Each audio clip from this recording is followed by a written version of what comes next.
Every great leader was once a great listener. This thought perfectly reflects the purpose behind our efforts this morning. Good morning, respected dignitaries, esteemed guests, and my fellow students. We are Yashmati and Ajay Kumar from second year BCom IT. We are truly honored to be a master of ceremony for today's event, Accelerate 26. Without further delay, let's begin this meaningful occasion with our campaign anthem. Here we go.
To officially begin today's gathering, I'd like to call upon Yashmati on the stage to deliver the welcome address.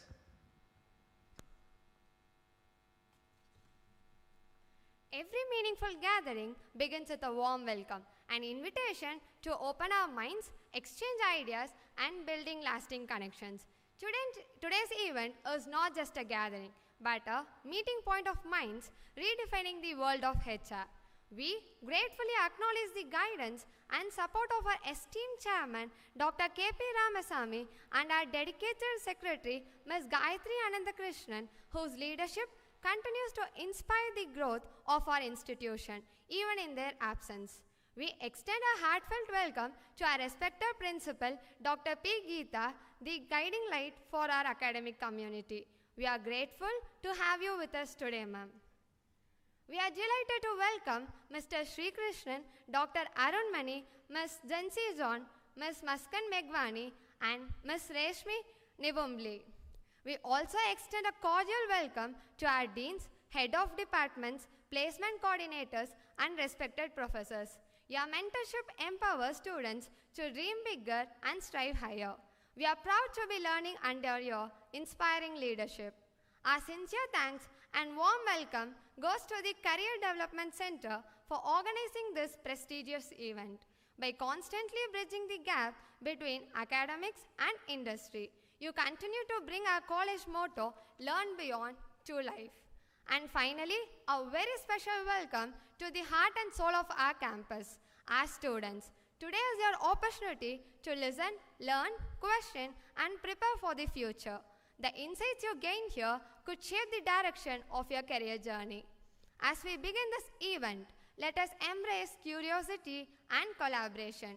Together, let us make Accelerate 26 a truly memorable and impactful milestone. Thank you, and let's make today extraordinary. Thank you, Yashmati, for the beautiful welcome address. It's a great honor to welcome our respected principal, Dr. P. Geeta, as she is about to deliver the felicitation address. Let us now extend our admiration as we invite our principal on the stage. The dais is yours, ma'am.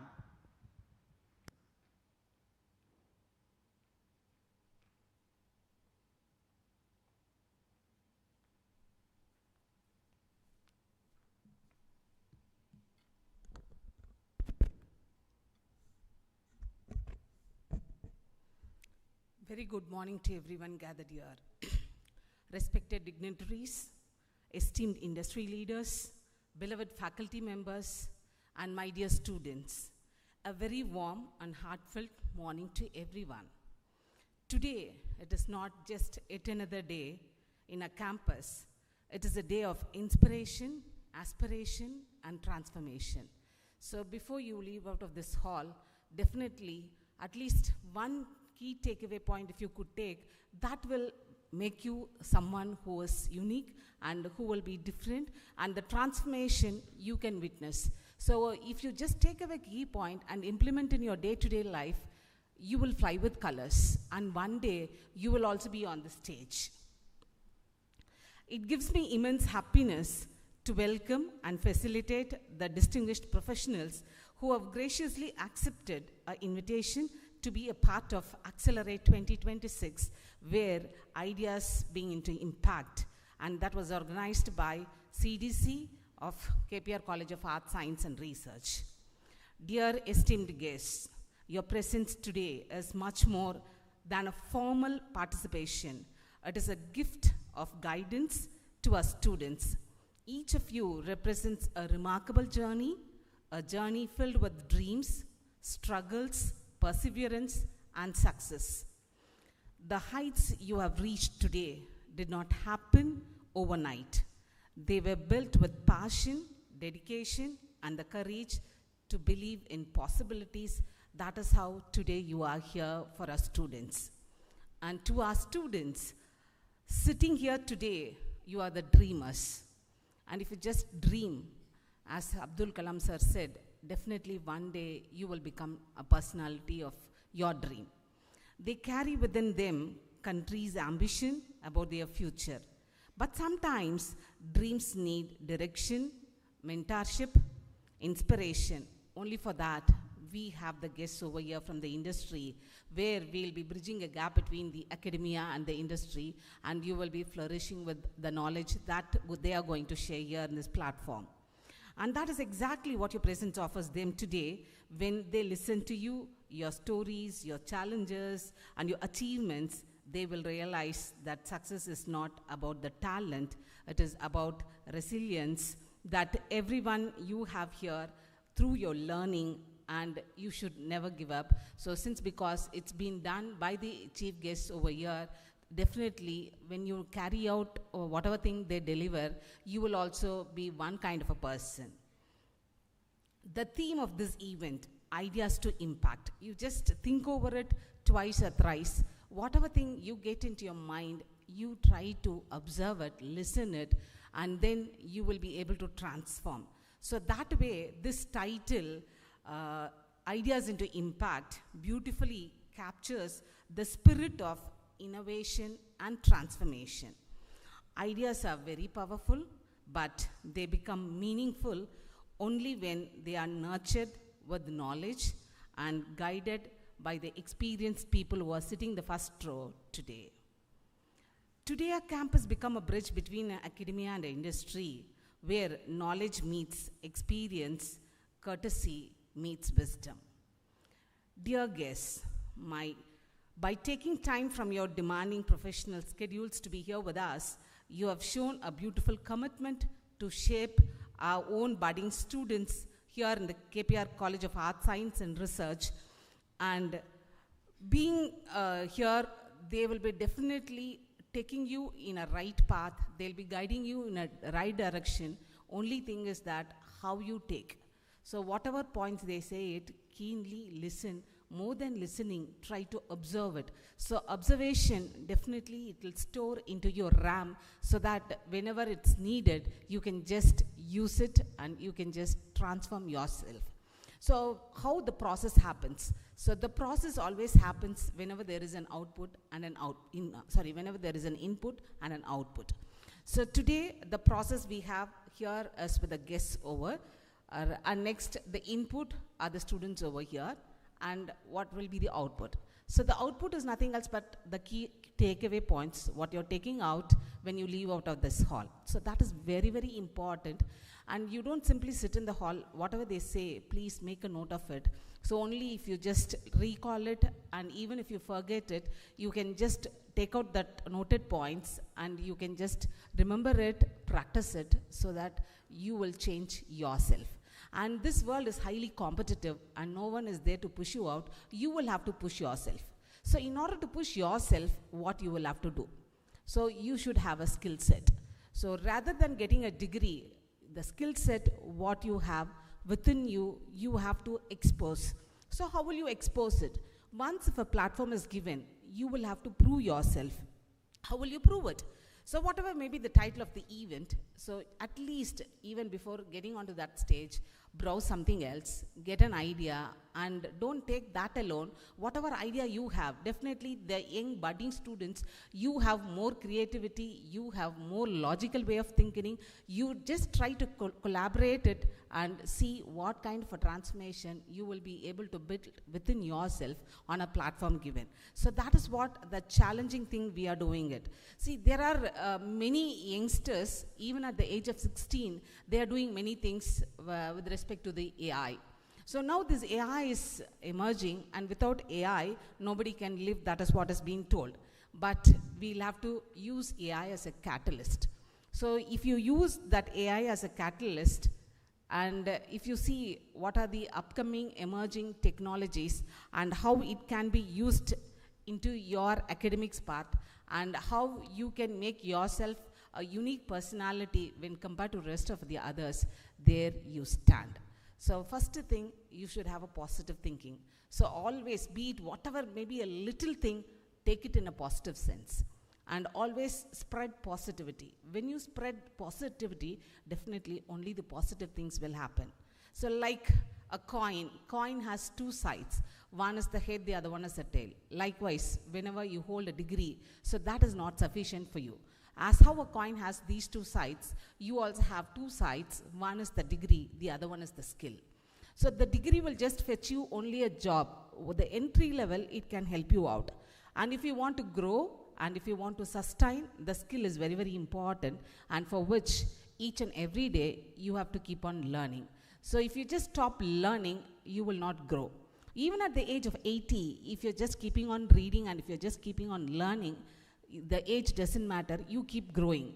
But even at the age of 20, if you just stop reading or learning it, then the reading happening there stops. So my dear beloved students, what I'm trying to say here is that each and every day, be it an experience of a faculty of 30 years or 40 years, whatever it may be, each day will be a new learning for every one of us, right from the fresher to the experienced person.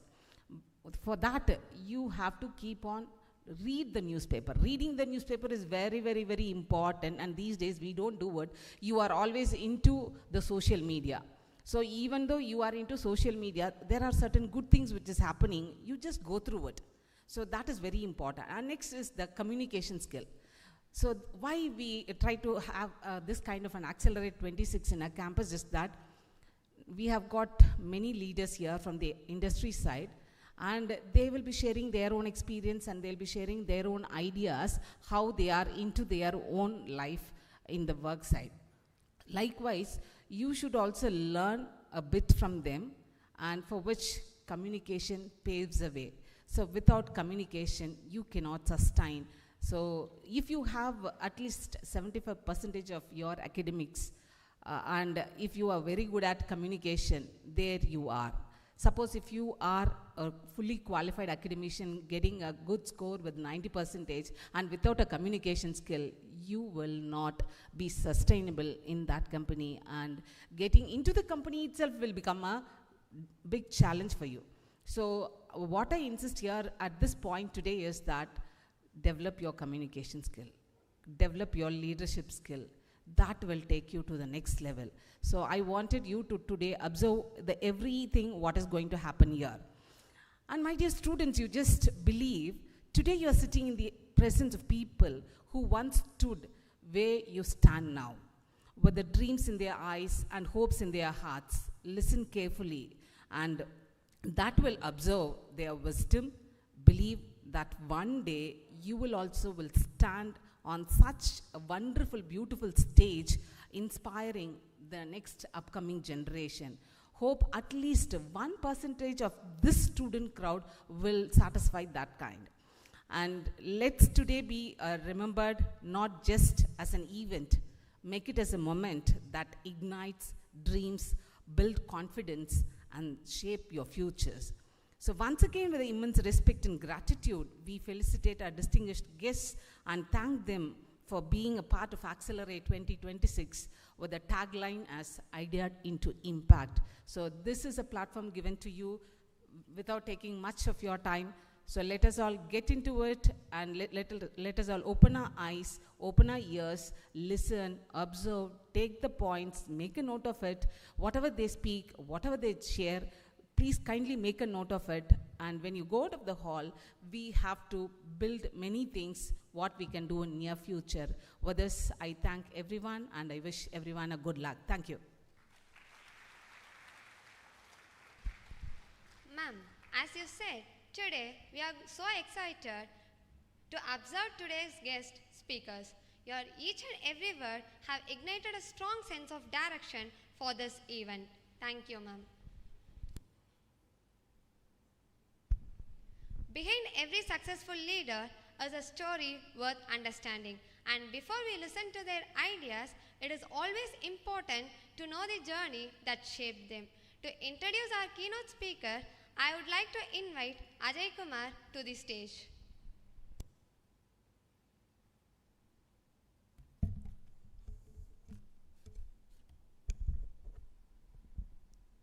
Strong leaders takes responsibility, while weak leadership shifts blame. A powerful thought that truly defines impactful leadership.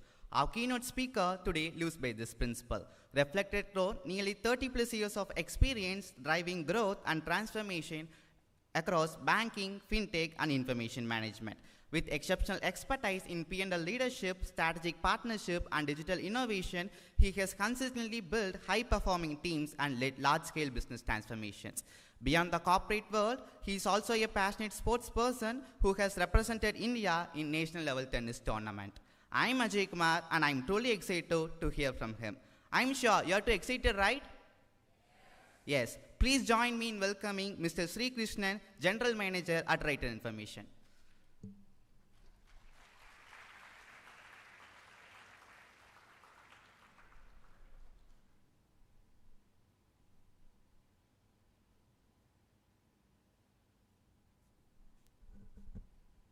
Is this the only mic that's available? Right? Okay, cool.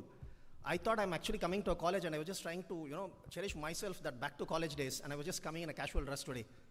But, unfortunately, everybody, including the other panelists, other speakers, everybody is in an absolute professional attire, right?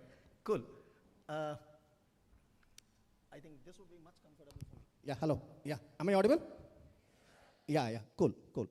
So, thanks for the wonderful introduction, and also thanks to all the panelists who's going to be here, and even my next co-speaker who's going to be here, Dr. Arun as well.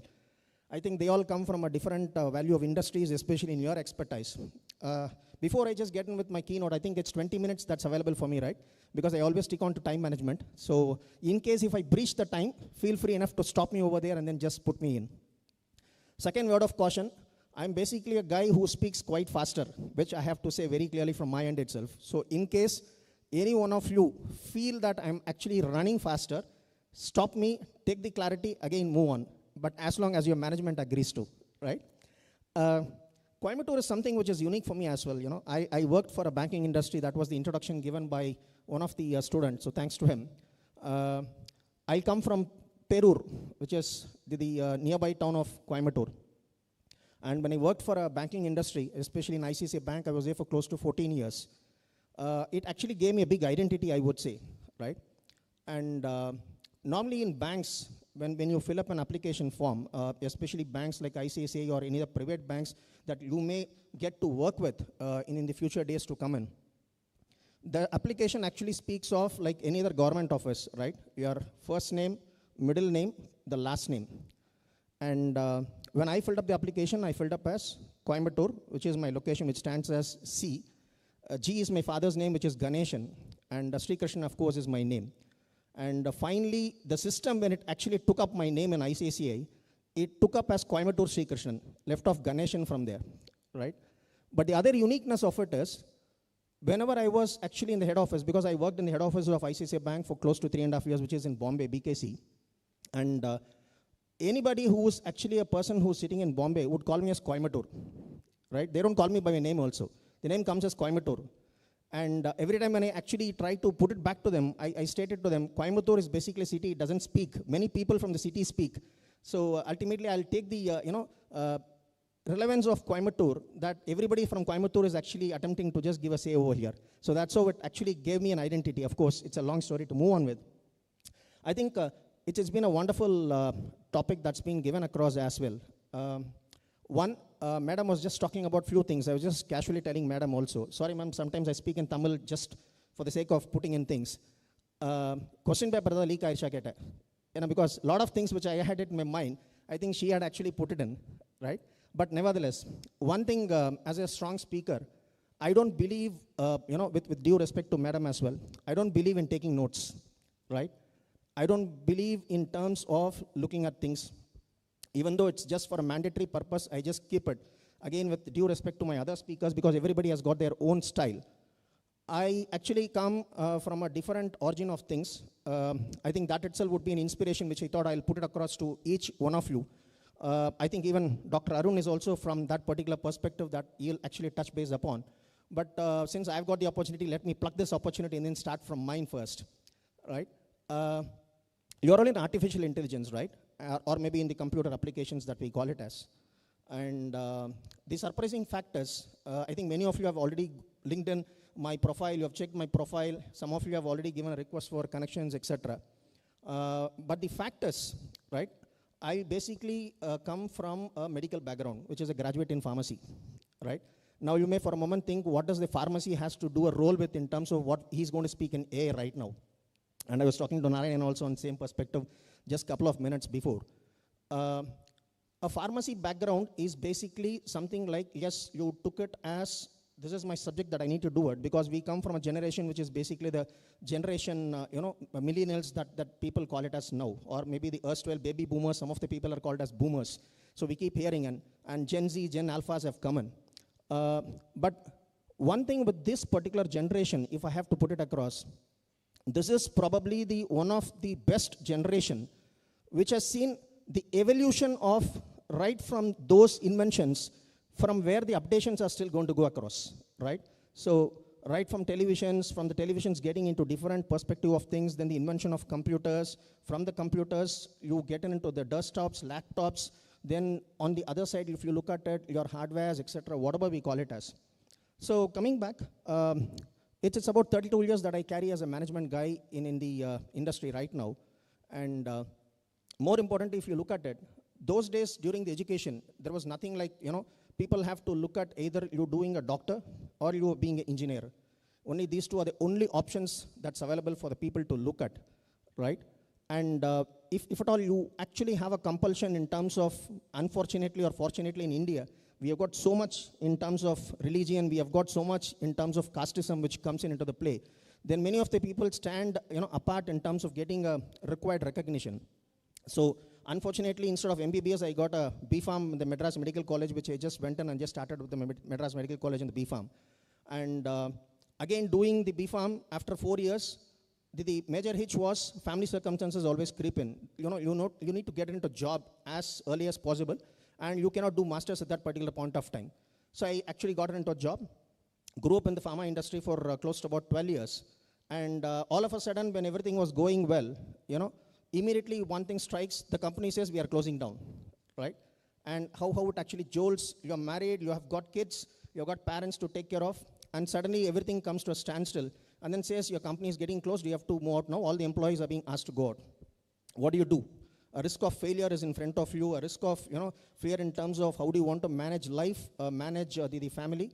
And ultimately, spark comes in from somewhere stating that you have to get into banking industry. You're being called for an interview, which I don't even know what is banking at that particular point of time, because you ask me anything on medical line, I'll be able to say.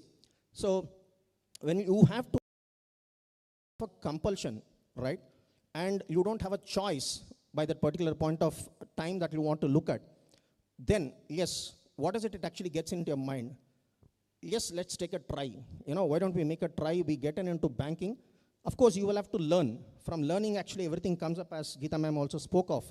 But ultimately, yes, it's a question of try if you have to survive, because survival is something which is very, very important to look at. Then I got into the bank. Now, the funniest factor in bank is, in these days, of course, the curriculum in the bank is different. But during those days when I joined in ICICI, I'm talking about way back, say, 18, 19 years before, bank conducts a examination, which is basically a course for the people to understand 360 degrees of banking. It's about 2 months course, which is from the Institute of Financial Management Research, IFMR that they call it as. And if you have to do this course, right, the point is, if you're a banker or you know banking, you can comfortably sail through. Or if you fail in your examinations, your employment is not assured. That's the condition which comes up in the bank. And again, for me, it's something new. I don't even know ABC of banking. I am basically, fortunately, a front bencher. Even today, madam called me to sit on the front bench, right? I always volunteer. Even today's meetings, official meetings, I sit on the front bench. But unfortunately, the questions that were being asked by the professor during that particular curriculum, which I did it in ICICI, none of the questions I was able to answer back. One day this professor came in, which is precisely the third day of the curriculum starting up. The professor said, Sri Krishnan, I don't think this is the right fit for you, right? And I don't think you'll be able to survive. Maybe maximum another 3-4 days. I think the examination starts, you're going to get into trouble. And the grade, I'm pretty sure you're going to get a failure grade, right? That's what the indication he gave me. I said, sir, anyway, I'm enrolled into the curriculum, right? Why don't you just, maybe be a little bit patient enough for me to complete the entire 30 days or 60 days, whatever is the entire course actually runs for. And then let us see what happens, because destiny always will say what it is next then. But rather still, I had a belief in me, because 2 ways of looking at it. One, the belief is, yes, I can actually cope up. The other belief is, behind my family is there for me to support. The third important thing is I need to support the family, right? Which I needed to look at. And you won't believe in, there are 5 topics or the course certificates that we need to look at. And out of the 5, on the final day of the examination, because it's all online, right? And when the results came out, right, almost out of the 5, 3 topics I scored B grade, and 2 topics I scored the D grade. D, of course, is the lowest. E is being a failure. But the 3, what was the most important one was the one that the professor took, right? And the biggest compliment that I got from that professor is, the professor, in fact, when we took the group photograph, because it was a graduation ceremony that was arranged in, he said, Sri Krishnan, I want you to stand near me and then take the photograph. I'm so happy about you just getting this particular grade. And from there, no looking back in banking, no looking back in banking.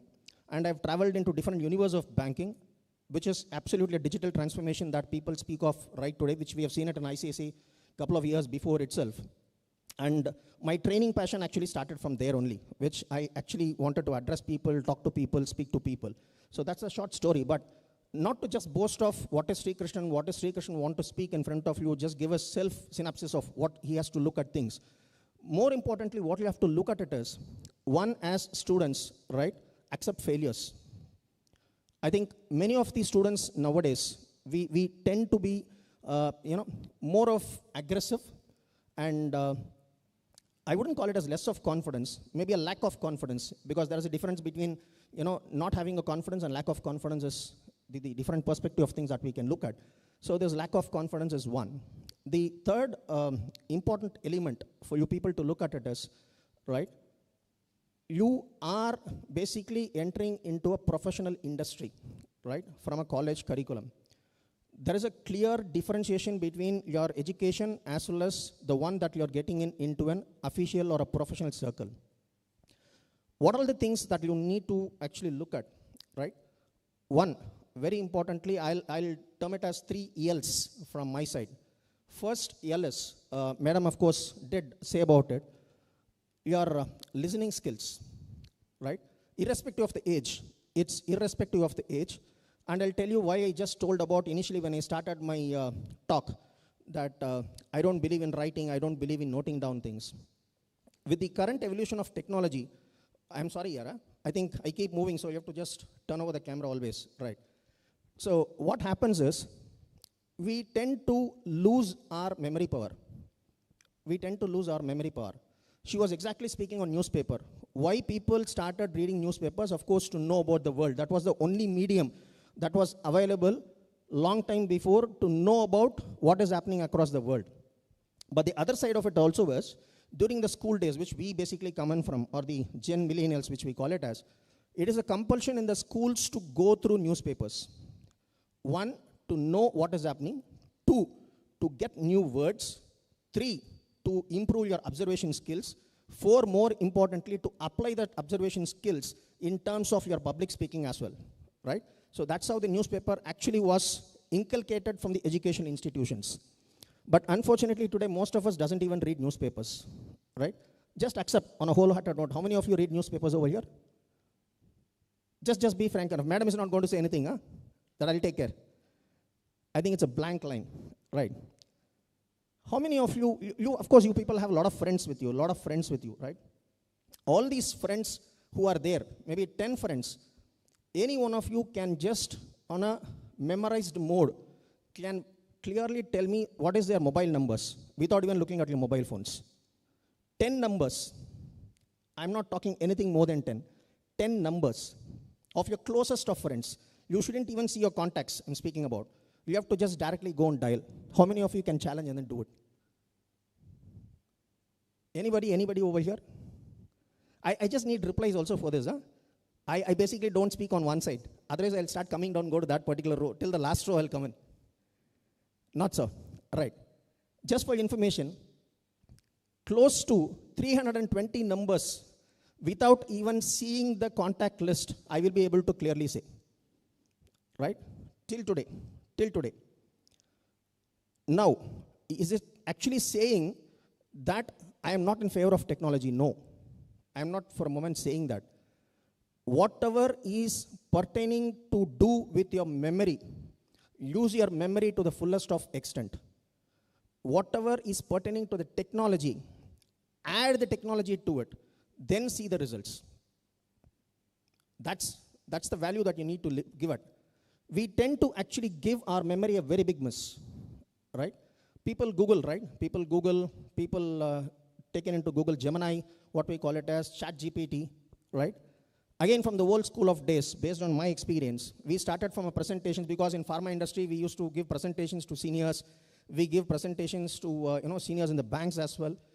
And when we started giving in, nowadays, of course, laptop is there. You can directly project from your mobile. You can project. Dr. Arun has got an iPad with him, so he can also project in and then just move on.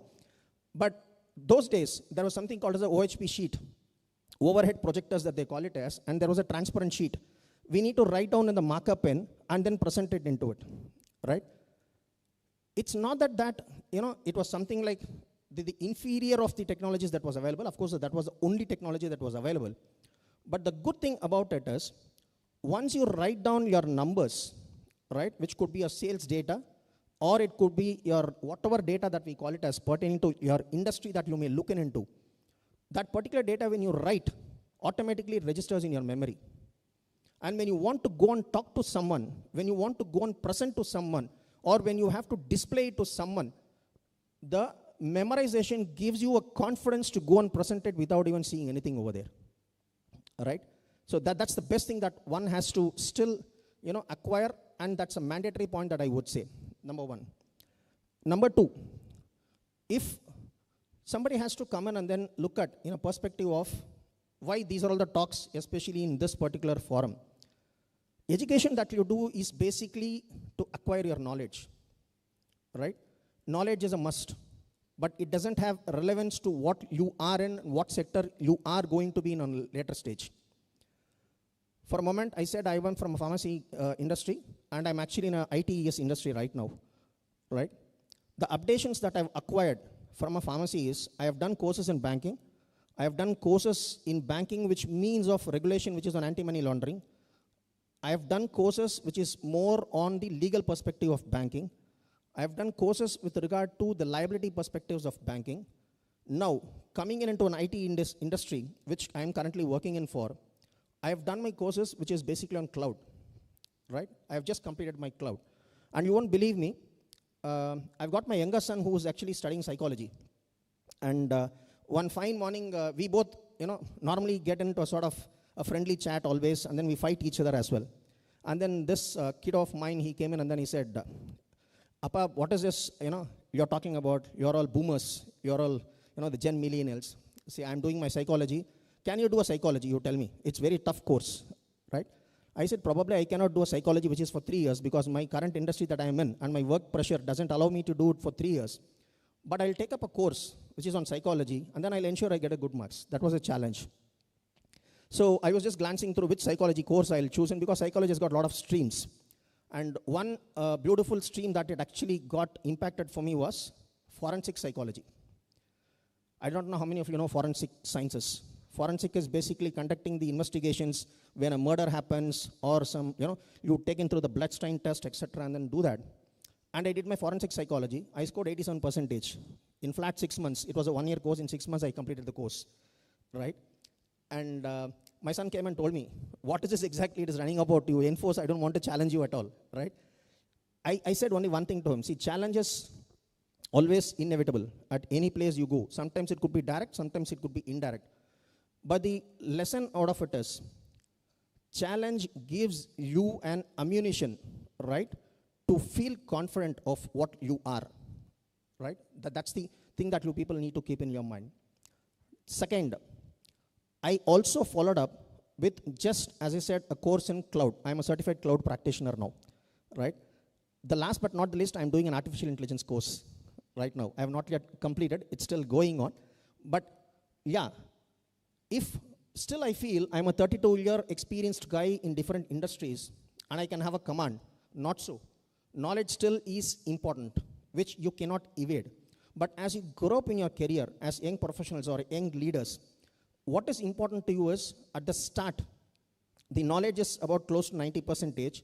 Your profession then comes to 10%. But as you travel from a zeroth experience to maybe a 30-year-old experience or a 15-year-old experienced individual, the knowledge shrinks to close to about 40%, whereas your leadership qualities, your skills that you actually accumulate, which is more of the non-technical skills that I speak of, as Madam spoke in terms of communication, your listening skills, your public speaking skills, all these actually give a better edge for you, right? That's how you have to look at. Hope I'm just traveling on time. Huh? Timing is not missed, right? Right. Now, how does this actually give you an edge, being an artificial intelligence people, and especially being in India? Of course, you people would have Googled it. But one curious question that has been running in my mind right from yesterday, since I was traveling in the flight. How many of you did take this artificial intelligence course or the computer application course? Yes, I wanted to get into this, and definitely I'm going to succeed in this. How many of you took it in this perspective? I want volunteers. Great. 4, 5, 6 people. 6 people out of the entire group. What is actually running in your mind for the non-people who have not raised their hand?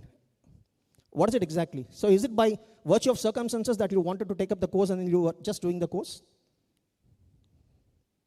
Not to pinpoint anybody, not to pinpoint. Again, I'll tell you one, of course, being a HR, he'll be giving much more data, but whatever little data that I know. There is a beautiful data that I was just glancing through about a week's time in, I think, one of the YouTube channels or something like. It says, in the world, especially, or maybe let us boil down to India. I'll drill down the data to India since we are speaking on India. 4% of the people who are not so technically qualified are unemployed in India. 4%, right? 40% of the people, first bell, right? Only 1 minute left. I'm getting it close, don't worry. Thanks for reminding. 40% of the people who are semi-technically skilled, right, are unemployed. And you'll be in for a surprise. the other portion of the chunk are basically the so-called IITians or the so-called big graduate people from the schools who are still unemployed. And precisely the reason is what? Because you're specialized in one, you want to look at only that specialization.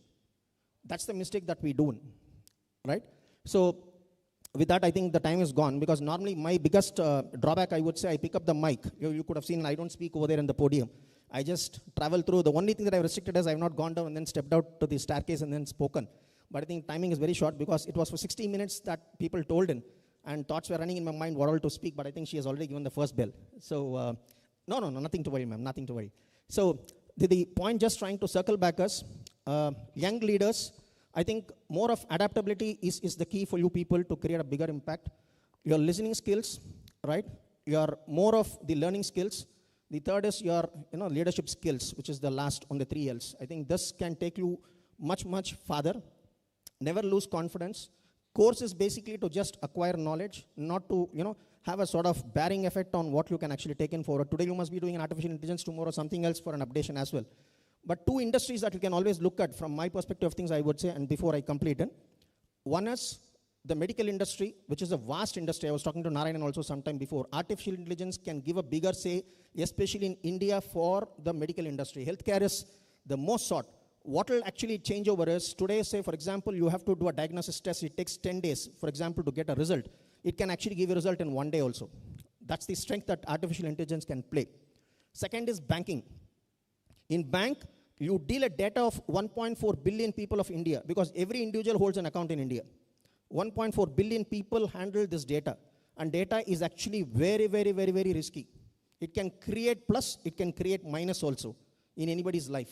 So in case you want to have a life which is basically a very critical data analysis, I think artificial intelligence gives a bigger way into it, right? So these 2 are my food for thoughts. Last but not the least, today's AI world speaks of more of code creation. It is not code creation. Now you have to step into creation, which is basically coding to creating, right? With that food of thought, thanks for the time, right? Wishing you all the very best, and good luck to each one of you. Thanks to the management of KPR for giving me an opportunity. Thanks a lot. Yeah. Thanks for an enlightened talk, sir. I request you to remain on stage to present the memento. To honor our esteemed chief guest, I would like to request our principal, Dr. P. Geeta, to kindly present the ceremonial gift.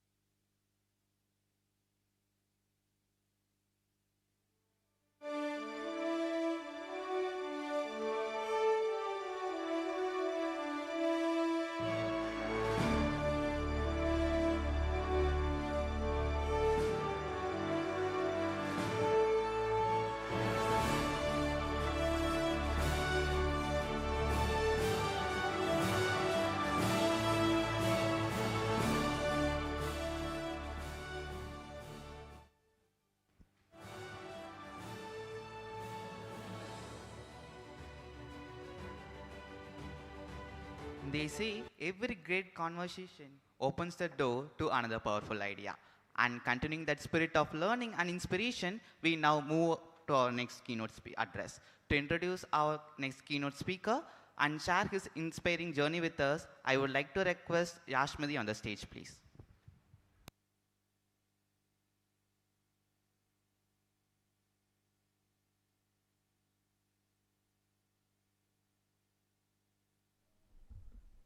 Leadership isn't about starting something, it's about sustaining it. With this powerful thought shared by our keynote speaker, let me introduce our keynote speaker for today. With over 23 plus years of experience across industries, he is a respected people strategy and culture leader known for building high-performing teams. A certified leadership coach and independent director, he is deeply passionate about nurturing young talents and future leaders. Through ideation technology solution, he continues to drive sustainable growth and people excellence. Let us warmly welcome Dr. Aron Money, Vice President and CHRO at Ideation Technology Solution, to the stage.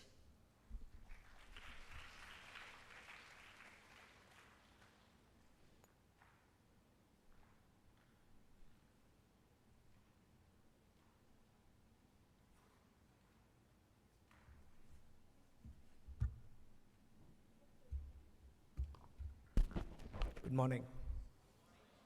Okay, thank you. 2020, March 10th, I was in Dallas, Texas.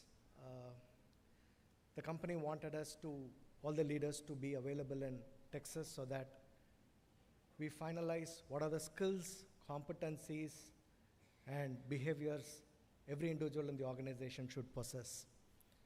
So we had our own list. Being a HR, I took all the skills that are required for each of the levels, and then I drafted a beautiful competency plan, and then I traveled there. When we went there, one of the business heads, he asked, in general, guys, what do you think about digital as a competence? I said yes, because people need to know how to use MS Word, MS Excel, and other digital applications. So it is really required for people to have good digital skills. Ironically, other department heads and leaders felt it is not required. And finally, when we concluded the session, we said we are not going to add digital as a competence, and as and when people require, we will give training and they can start using that in their routine work. After 2 days, I came back to Chennai, India. The very next day, they announced lockdown. And the only thing that made not just my industry, other industries to survive was digital. Right? I believe at that time you would have been in school, and only if you had known how to use a laptop or a notepad, your classes were made so simple. They brought the classes back home, and they made life a little easy. The very next week, as an organization, we said, digital is not just a competence, it is the oxygen for every individual who is there in the market and who wants to achieve certain things, right? So from 2020, let me go back to 2000. I completed my MBA in 2001. Distinction, high marks, class topper in organization behavior, OD, and QR. But nevertheless, 90% of my classmates were not placed. One simple reason was, we call that a reason, but we really don't know if that was the actual one. The September 9/11 attack happened, and the job market crashed. Most of the organizations didn't recruit for about 2-3 months. We were all happy because we had to get to meet our friends. We spent our own free time with our friends, watching movies, spending our own time. When I went to college sometime in January, my professor was he panicked, and he said, Arun, I'm really worried that you guys are not being placed yet. I asked him not to worry, sir. Once the job market is open, we'll definitely get a job. He said, no, it's not that easy. Because you passed out in 2001, the next 2 months, the 2002 batch is going to come out. So you're going to compete with fresh set of candidates who knows the subject really well because they have written the exams recently, and at the same time they would have done better projects than what I or the team has done. So that moment made me to think, why am I wasting my time? Why am I not focusing? So me and a group of my friends, we kind of shortlisted few organizations, few industries to say, this is the industry that I will target for the next 2-3 weeks, attend interviews only in these industries, and ensure that we get placed. And the industry we targeted at that time in 2001 was the BPO, the ITES industry. The ITES industry requires you to have good communication skills, not just the way you speak, but also how you listen, how you comprehend, and how you reply back. So all these things framed, put together is the communication skill. Again, we weren't matured enough to understand all these things. So we went for the interview, we cleared the assessments, we cleared the first level of interviews, but the final level, we were not able to clear. All right? Then came the question, Arun, you attended 3 interviews, but why weren't you able to clear even a single interview, even though you went till the final round? I went again back to my professor saying, sir, this is my situation. I know I'm good in these aspects. I know what I'm doing.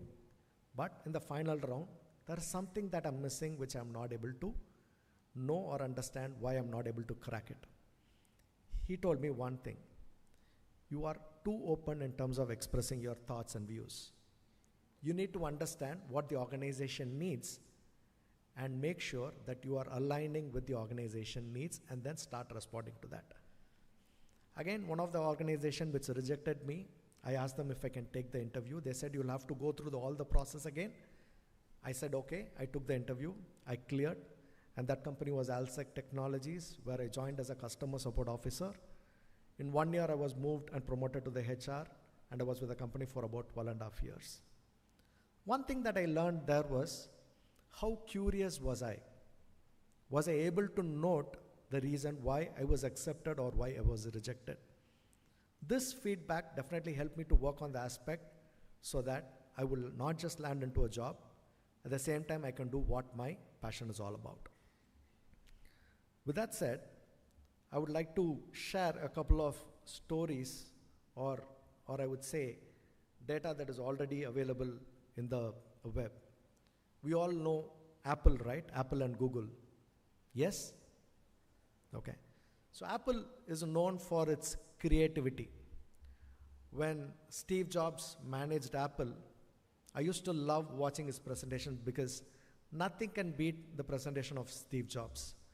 When he introduced something called an iPod Shuffle, it was the size of 1.5 inch.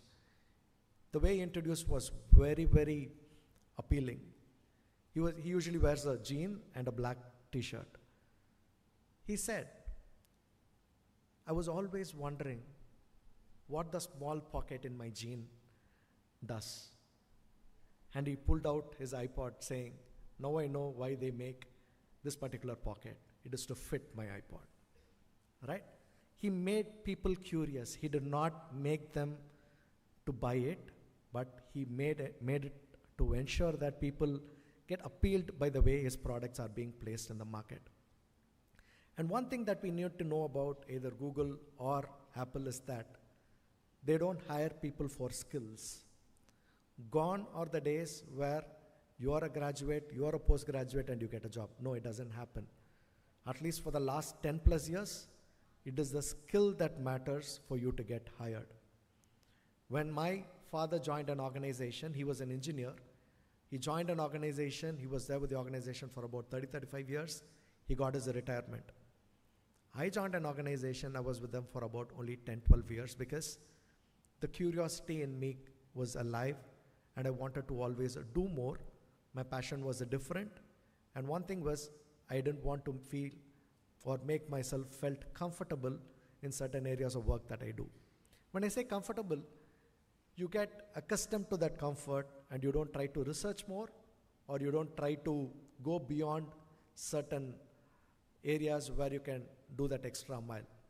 So on such note, I was with the company for about 12.5 years. I told my head of HR and the CEO saying that there are a lot of things that I feel it's not driving me here, so I need to look out for an opportunity.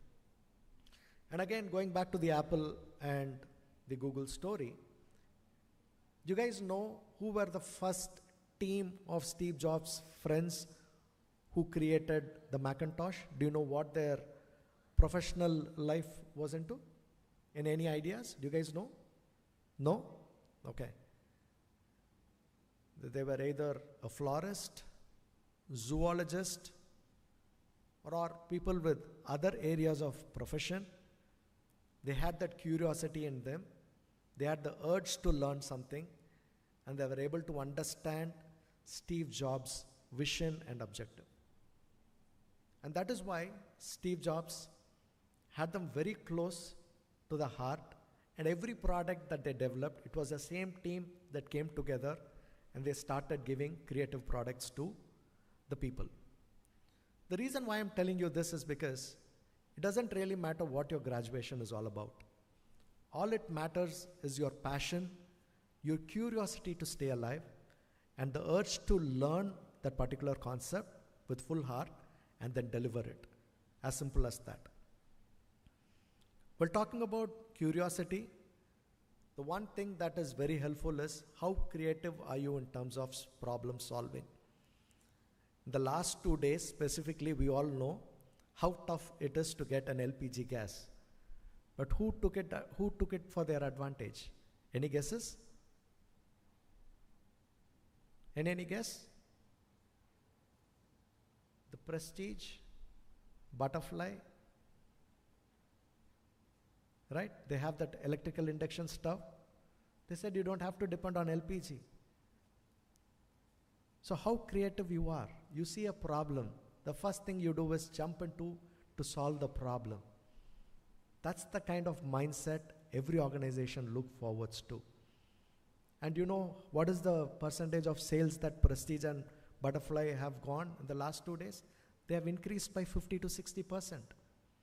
And there's one company based out of Coimbatore. They manufacture those huge stoves, and those stoves are now booked, pre-booked in fact. The person has to wait for a week to get that stove delivered from Coimbatore. It is not just making use of the opportunity, but how effective are you in terms of solving the problem, and then make use of the opportunity more effective. That's one important thing here. You guys watch cartoons? Yes? You guys have watched Alice in Wonderland? Okay, good. I like one scene from Alice in Wonderland. The scene is, it's very close to my heart, and I tell this to all the freshers. Once when Alice decides to walk in the forest along with its friend, the hare, there's a tunnel that Alice notices. And then Alice asks her friend as to where the tunnel leads. The hare says, Alice, where do you want to go? And Alice replies, I don't know. Then the hare says, if you don't know where you want to go, I'm sure you can explore the tunnel to see where it leads. There are two things that I learned from here. One, you either use the opportunity that is right in front of you, or have a plan and walk towards that plan with perfect directions and perfect support. You have two options at any given point in time. There are about 5 skills that will define what the future holds for you. And one skill is your learning agility. When the MC presented about my educational qualifications, she told about 4 or 5 certifications, right? And a couple of those certifications, I did them in the last 1 year. This year, I've enrolled myself for SHRM's SAP course, and I will also be enrolling for the law degree, LLB degree. So you can ask me, why do I have to start my career or restart, or why do I keep adding so many degrees or certifications? I'm trying to upgrade myself, right? I can still use ChatGPT, AI, and other aspects for me to learn. But what the live experience would give me is something that I would miss if I go on with an online kind of a story. And by the way, I'm sure most of us here use ChatGPT, right? Yes? Do you know what GPT stands for? Yes, onnume kaano. GPT na enna theriyuma? Anyone? Adha ChatGPT kekudadu ipo neenga. GPT stands for Generative Pre-trained Transformers, right? So, நிறைய விஷயங்கள் நம்ம தெரியாமே அதை நம்ம use பண்ணிக்கிட்டு இருக்கோம். First, let's understand what's the purpose, and then we should start using it. I should thank my friend Sri Krishna here. AI பற்றி சொல்லிட்டு இருந்தார். ஏஐயால் நானும் ரொம்ப பாதிக்கப்பட்டிருக்கேன். இன்ஃபேக்ட் ஸ்மார்ட் ஃபோன் வராததுனால என்னுடைய பாதிப்பு ரொம்ப இருக்குது. Early 2000s, when I got married, என் ஒய்ஃப்க்கு 2 நம்பர் வச்சுருந்தாங்க. அப்போ ஒய்ஃப்னு போட்டெல்லாம் நம்பர் சேவ் பண்ண முடியாது. ஒய்ஃப் 1ன்னு ஒரு நம்பர் வச்சுருப்பேன், ஒய்ஃப் 2ன்னு ஒரு நம்பர் வச்சுருப்பேன். அவங்க யார் முன்னாடியாச்சும் கால் பண்ணியிருந்து ஒய்ஃப் 2ன்னு வந்ததுன்னா ஆஃபீஸில் இருந்தவங்களாம் என்னை ரொம்ப அசிங்கமாக பார்த்தாங்க. அதுக்கப்புறம் I had to explain to them, right? Thanks to AI, thanks to advancements in technical aspects, it has helped us on a lot of areas where we don't have to do certain administrative skills. Correct? எது தேவையோ, எது ஸ்ட்ராட்டஜிக்காக நம்ம பண்ணணுமோ, That is what AI has left to us. எதெல்லாம் ஒரு value add இல்லையோ, எதெல்லாம் ஒரு விஷயம் இன்னொருத்தங்களை வச்சு நம்ம பண்ணலாமோ, அதெல்லாம் AI can take over it from us as a personal assistant. அதுதான் நான் யூஸ் பண்ணுறது AI. இந்த விஷயம் அப்படியே சொல்லிகிட்டு இருக்கும்போது திருப்பி ஏஐயில் என்னென்னலாம் பாதிக்கிறோம் அப்படின்னு பார்த்தாக்கா ரொம்ப simple. I love listening to music. நேற்றுக்கு வந்து ஒரு song, it beautifully touched my nervous system.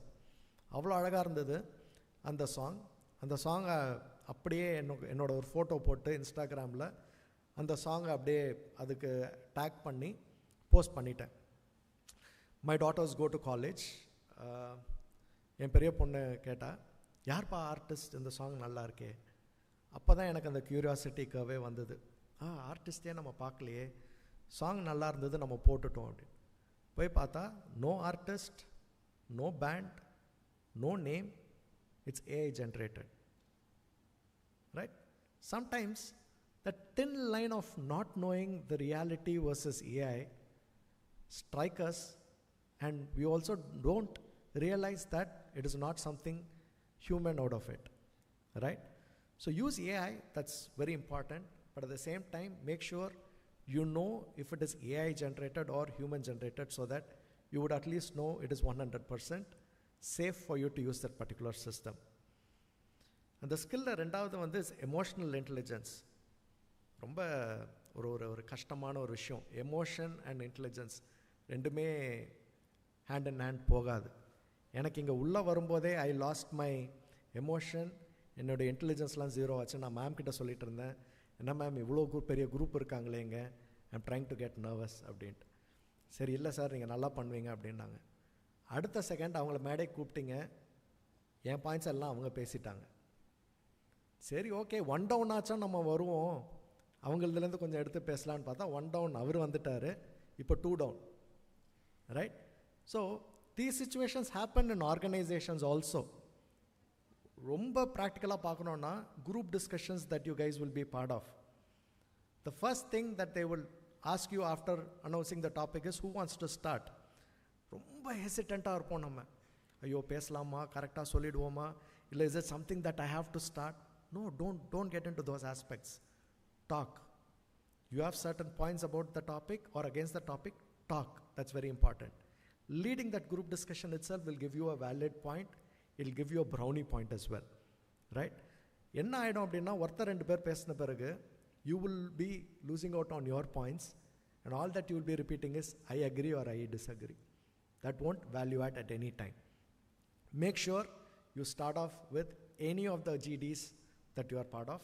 It can be a healthy competition if it is even amongst you, for you to make yourself prepared for the practical scenario.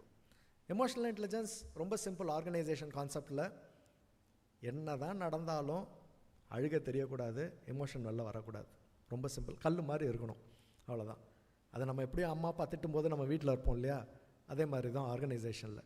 But you have to draw a line again there. இங்கே எப்படி பிரின்சிபலோ டீச்சரோ ப்ரொஃபஸரோ சொல்கிறாங்க, இதை பண்ணு, அதை பண்ண உனக்கு நல்லா வரும், அதே மாதிரி தான் ஆர்கனைசேஷன்ஸ்லேயும் நடக்கும். So you have to maintain your emotional intelligence to a very positive level at that particular factor. The third point is problem solving. ஒரு சிம்பிள் கதை, ஓகேவா? இதில் நம்ம எப்படி ப்ராப்ளம் சால்வ் பண்ணலான்னு பார்க்கலாம். பிகாம் ஸ்டூடெண்ட்ஸ் இருக்கீங்களா? காமர்ஸ்? Any commerce? கை தூக்கலாம், ஒன்றும் பிரச்சனை இல்லை. I'm not going to target you. Right, okay, thanks, thank you. இது வந்து ராமாயணத்துலேருந்து நடந்த ஒரு விஷயம், சரியா? ராமர் சீதையை வந்து ராவணன் தூக்கிட்டு போயிடுறாரு. ராமர் ஹனுமானை கூப்பிட்டு இது மாதிரி ஒய்ஃபை கூப்பிட்டு போயிட்டாங்க, help me to bring her back அப்படின்னு சொன்ன உடனே ஹனுமான் வந்து ஜாலியாக, ஓகே என்கிட்ட ஒரு படையை இருக்குது, படையை வச்சு நான் போய் கூப்பிட்டு வந்துடுறேன்னு சொல்லி படையை கூப்பிட்டு போய் போருக்கு போயிடுறாரு. போரை ஜெயிச்சிட்றோம், சீதையை மீட்டுறோம், கூப்பிட்டு வந்துடுறோம். ரைட்? இதுக்கப்புறம் த ஸ்டோரி கண்டினியூஸ் இன் ராமாயணா. இவர் வந்து அவங்க அம்மாவை பார்க்க போகிறார் அனுமார். அனுமார் அம்மா பேர் தெரியுமா?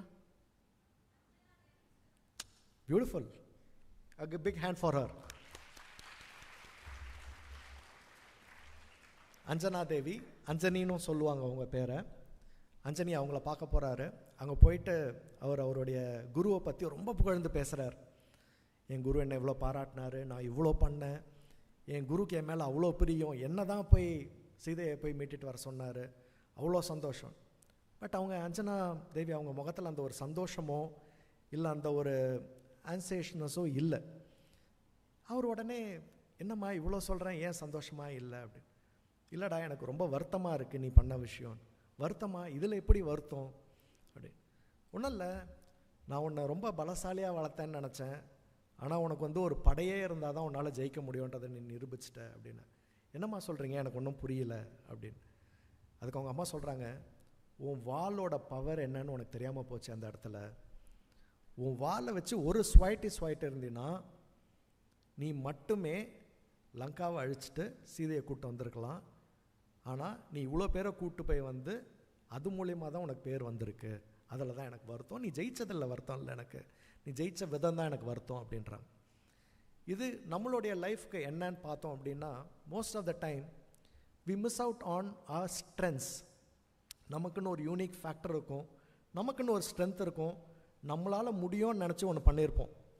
But due to various reasons ஒரு பிஇ படிக்க வந்திருப்போம், இல்லை ஒரு பிகாம் படிக்க வந்திருப்போம், இல்லை வேறு ஏதோ ஒன்று படிக்க வந்திருப்போம். அதை உங்களோட ஸ்ட்ரென்த்தாக மாற்ற ட்ரை பண்ணுவீங்க. I'm not saying don't try to do that, but make sure your strength is visibly seen at all times. That's very important. Okay, அந்த ஸ்ட்ரென்த்ஸ் எவ்வளோ முக்கியம் அப்படின்னா, உங்களோட அந்த வீக்னஸை சப்ரஸ் பண்ணியே வச்சுருக்கோம், வீக்னஸை தெரியாமையே வச்சுருக்கோம். So focus on your strengths, that is very very important. And last one is collaboration. Collaboration ஒன்றும் கிடையாது, தனி மனிதன் கிடையாது. எதுவாக இருந்தாலும் ஒரு டீம் இருக்கணும். நான் அந்த டீமுக்கும் அந்த டீம் எனக்காகவோ ஒரு வாய்ஸ் கொடுக்கணும், ஒரு ஹேண்ட் இன் ஹேண்ட் இருக்கணும். That's very very important, right? Final thought, AI has already taken over this room, our country and the entire world. We are not going to come out of it. Like how we transformed ourselves from digitalization and digital transformation and then now artificial intelligence. Next one வேறு ஏதோ ஒன்று வரப்போகுது, right? 60 years back எங்கள் தாத்தா ரொம்ப வருத்தப்பட்டார் ஒரு நாள். என்னன்னு கேட்டாக்கா, ஆஃபீஸில் கால்குலேட்டரை இன்ட்ரடியூஸ் பண்ணியிருக்காங்க 60 years ago. He thought that he is going to lose job because he is an accountant. Calculator இருந்ததுனாக்கா அவரோட வேலை இன்னொருத்தங்க பண்ணிவிடுவாங்க. But whatever skill he possessed was not able to be taken over by a calculator or by another system. That's very important. Keep upgrading your skills. Be sure that you are up to date in the market. That's very very important. You're not competing against others. You're competing against your own skills, your own thoughts and your own mindsets, right? Simply, இது என்னுடைய ஒரு tagline. The world does not need degree holders. It's very very simple. All that it needs is problem solvers, dreamers and courageous leaders. And that the future is sitting in this room to create better future for all of us. Thank you Geeta ma'am, thank you Anand for this wonderful opportunity, and students, I wish you all the very best for your future. Thank you.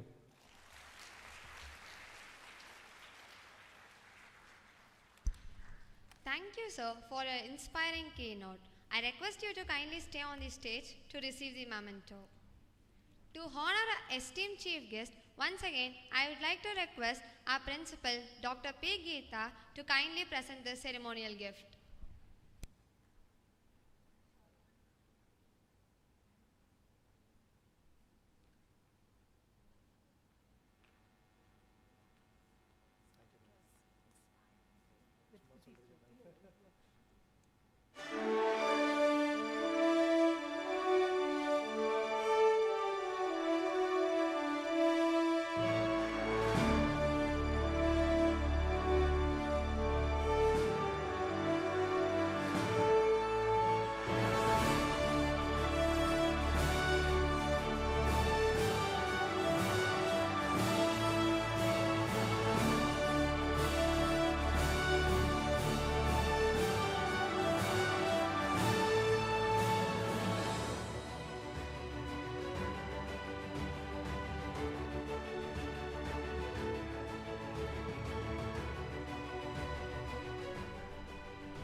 now welcome Ajay Kumar to deliver the vote of thanks.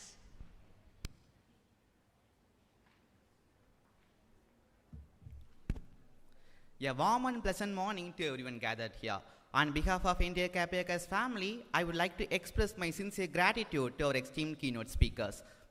Your journey from medical pharmacy to IT sector truly inspired us today. Your message on 3L, learning, leadership and listening, reminded us to keep learning, accept failure and grow in multiple streams. We sincerely thank you for your motivating words, Mr. Sri Krishnan sir. Today's talk made us understanding that digital is not complicated, it's the oxygen for every industry. Your examples and advice reminded us aligned with organizational needs, builds the right skill and use of opportunities in front of us with a clear plan. We sincerely thank you for your valuable words, Dr. Aron Money. Hope you observed the speaker and gained many useful insights, right? Yes. Thank you, my dear audience, for your patience and attentive listening. Thank you all.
How passionate you are, that matters a lot.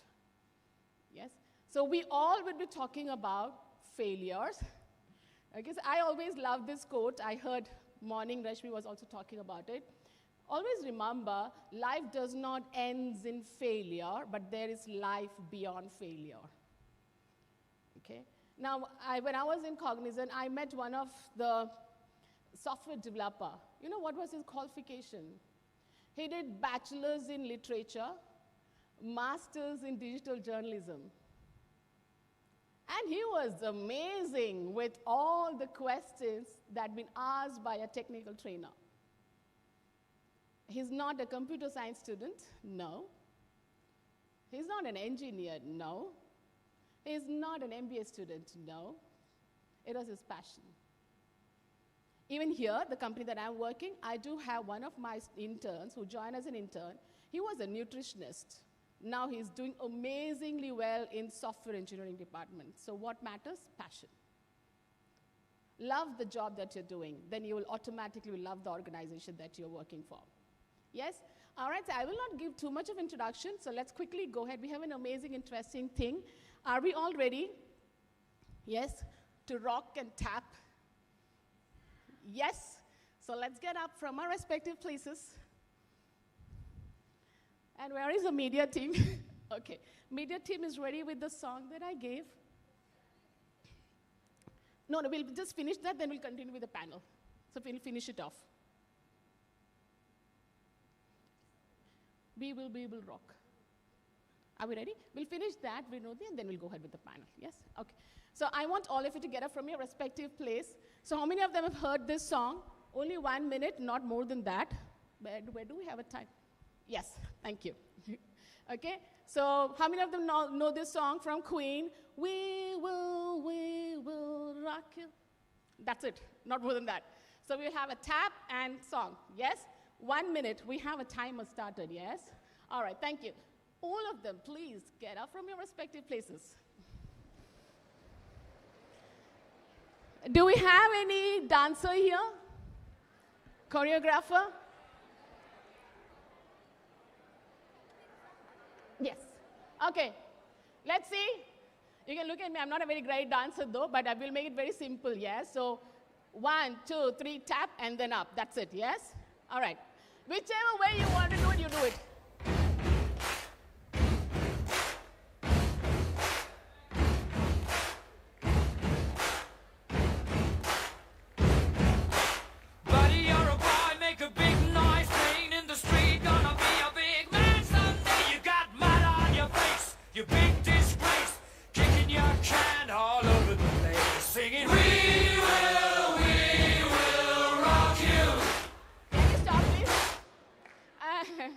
I'm not an entertainer here. Why you all are looking at me like that?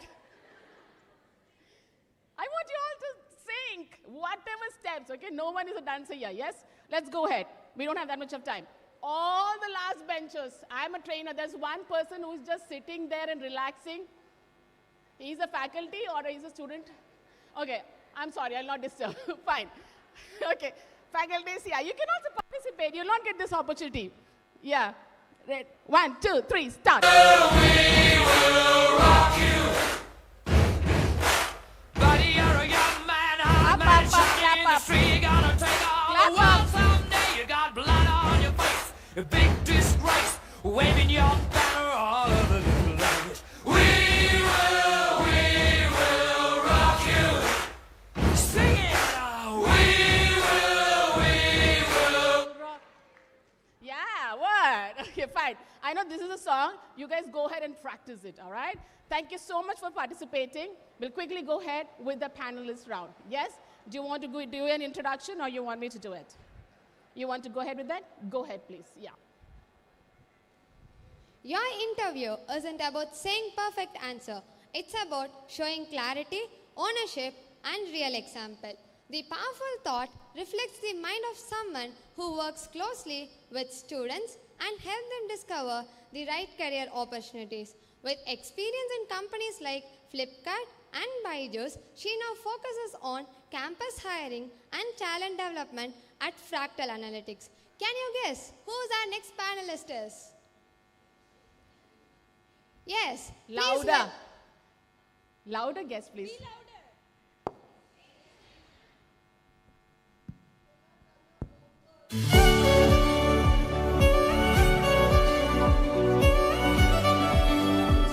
Let's welcome Reshmi ma'am.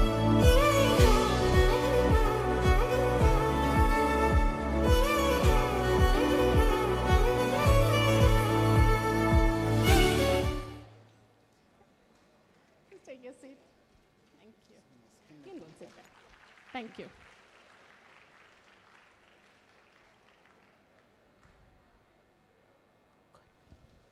A true leader stands for what is right, not just for those they like.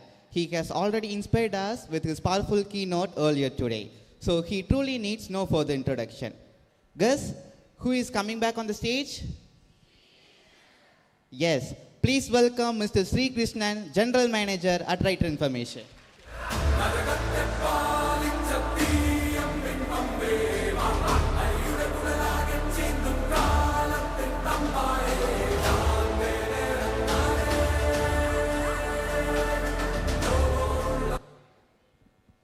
Your network is your net worth. A powerful thought she once shared on LinkedIn, highlighting the true value of meaningful professional connections. With over 17 years of experience in talent acquisition and university relations, she has played a key role in shaping campus hiring initiatives and connecting talented students with the right opportunities. Now, let me give you a small hint and see if you guys can guess it. She is a leader who believes in building strong network and empowering young talents through university partnerships. Can you guess it? Yes, you guessed it right. Please join me in welcoming Ms. Reshmi Nibumbli, Head of Campus and University Relations at Providence.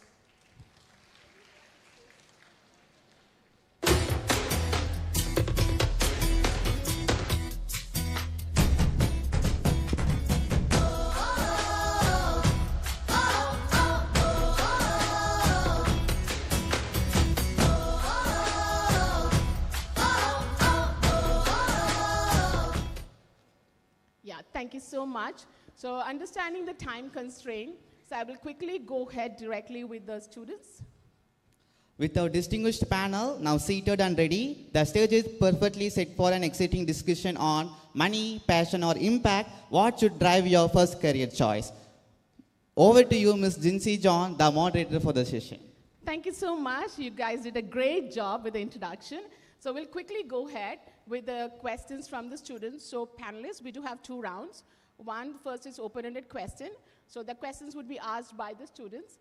You'll get 2 minutes each. We do have a buzzer. It's 2 minutes. Yes, so we have 2 minutes so for each question. And when we are done with that, then we have rapid-fire questions.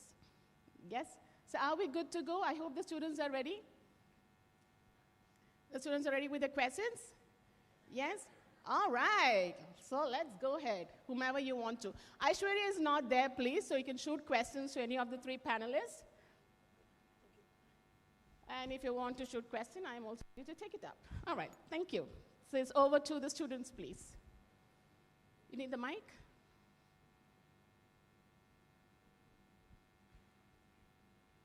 Check.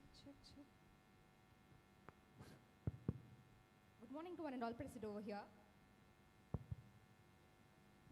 I have a question for Reshmi, ma'am. Yes, please. Ma'am, when you started your career early, what impacted you the most? It was my passion for which I came into HR. Ma'am, would you choose this again today? For sure.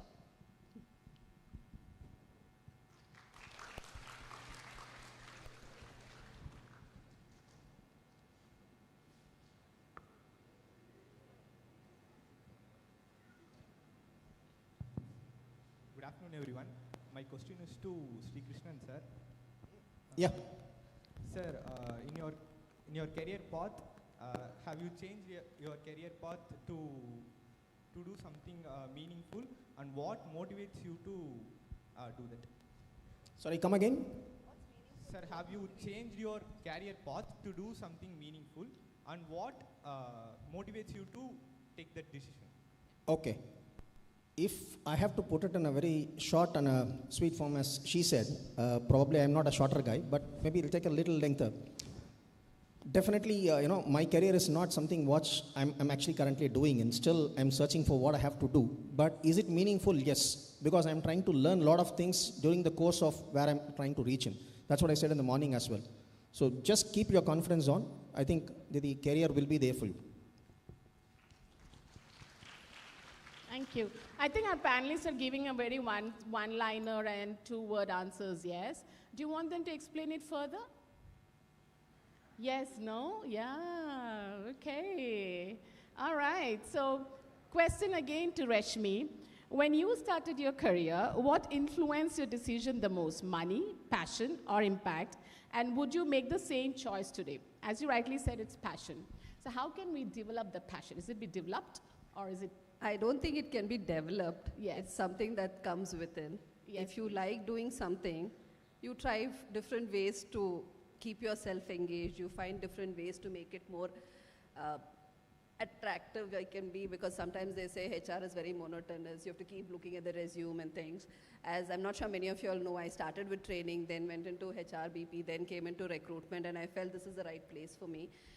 Two things which kept me here. One, I like meeting with people. I like making new net connects. So that was something which was interesting. And the second part, why I came into campus recruitment was to see the smile. Yes. You know, the tedious campus recruitment the whole day, but at the end of the day, you see a child with a smile, and he or she says thanks. And being a mom, I understand now how value that is, because for the hard efforts of the kid and the parents, I feel I've done something good at that day. So that's the passion which I carry. And if you ask me, am I going to move from this? I would say no. I would still continue to be a recruiter doing end-to-end, because I love doing that. Perfect, thank you. Another question, follow-up question. Again, the answer was very short though, because our timer has to work, so timer is not working. So my question is that, would you please help us to understand a scenario, situation, that circumstances that you faced, the passion helped you to come out of that? I would say it was after me getting married and going abroad. That was one thing which was very different, because over there HRs are seen in a very different manner, and recruitment is in a very different way. The culture is different. The way you do about it is different. So I didn't know how to start. Being in a new city, not knowing many people. So then LinkedIn came into my act. I started writing, and that's how I got my small assignment over there, because my husband was there for a long time and I was there for that. So that's when I understood, okay, it's not just, network is not just by connecting people, it's also when you write, you make yourself known, and you know, that's how.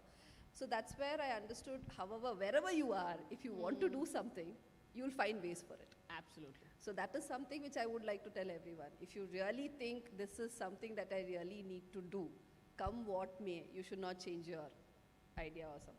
Perfect, thank you so much. I know that you have a question for Muskan. I'm preparing Muskan so that Muskan will be ready with more than 3-liner and 4-liner sentences. So we'll just do have follow-up with Krishnan, because even he gave a 1-liner answers, yes? So don't worry, I'll give you an opportunity. I'm not going to take away. Yes, so continuation of that, Sri Krishnan.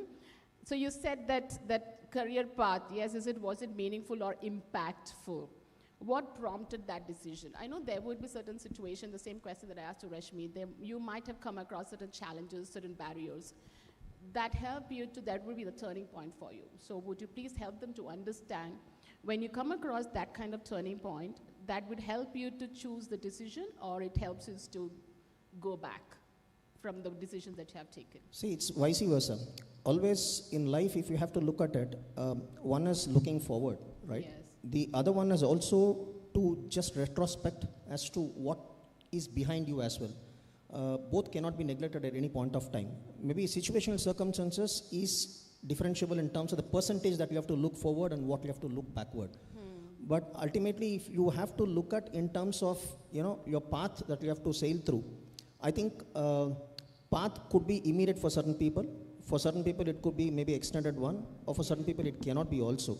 But the journey that you would have traveled in, that itself is a beautiful path if you actually look behind and then see.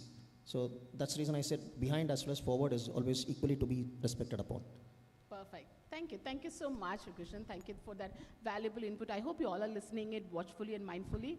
See, college, when you come out of the college, you're breaking the nest. When you get into the corporate, that's a reality check. Okay, so learn as much as you can because you're getting all the resources walking to your doorstep, where they all have the respective work, but if we kept the work aside to motivate and encourage all of you to give the reality check of stepping into the corporate world, all right? So thank you so much. Yes, opportunity goes to you. Another question is to Muskan. From an employee's perspective, do companies value passion more than skill and performance? Okay, so that's an interesting question, I would say. First of all, let me ask you this question from an employer perspective. If you are hiring someone, right? So if you're hiring for a designer, what would you look for, a skill or passion? What you will look for? Let's say you have one candidate with passion, one candidate with skill. What you will choose? Just give an answer. Any one of you can, all of you can answer. So for this, there is no one particular answer, I would say. As an employer, if someone is hiring, they would look for the combination of both. That is passion and skills. So as a fresher, like currently what stage you are at, you must be hearing this a lot. Like, do what you love, find your passion. Then, but how do you find this passion at this age? Like, everyone tell you, go, do that goal. Your parents must be telling you, get that job. But how do you know what I love and how I can earn the money, right? So for this, I will suggest you a simple trick which you can go for. Invest your half an hour in a day. There are tons of things available in internet. Pick any content, any skills which excites you at least to know, which you are curious about to learn something. So hear from your seniors who are working in this, who are there in the LinkedIn, ask them about their experience, do some internship, build some projects. So accordingly, you would be able to figure out your passion. And when it comes from an employer perspective, say if I'm hiring for a software engineer role and someone comes to me and says, Miska, I'm very passionate about this role and I want to be like this person. But when I'm asking the question, I cannot see that person is there. He haven't done the homework. He haven't put his efforts to invest time. So that's what it goes. And on the other hand, the other person who is not saying passionate and all, but he's actually, I can see through his answer, he's curious, his intent is everywhere is there. So basically, I would like to end up with this. It's always a combination of both. In your stage, go invest the time in building up your skills, and eventually passion is the thing which will makes you going. So get skilled enough to get in the room and let the passion do the rest. So yeah, I hope you got your answer. Thank you, ma'am. Thank you so much. Yes, touchdown to the time. Finally, I was so happy to hear the buzzer sound. Thank you. That was an amazing answers. We do have time, Virodhini, yes? So we can go ahead with one or two open-ended questions. Can we go for another two open-ended questions? Yes? Anyone would like to ask questions to the respective panelists, open-ended questions? Because you can ask based on the topic or anything that you would like to ask to them quickly. You are not use the resources. If you have follow-up questions, whoever asked the questions, if you have a follow-up, you can ask that. That's amazing. Give a big round of applause. Good. Thank you. Yes.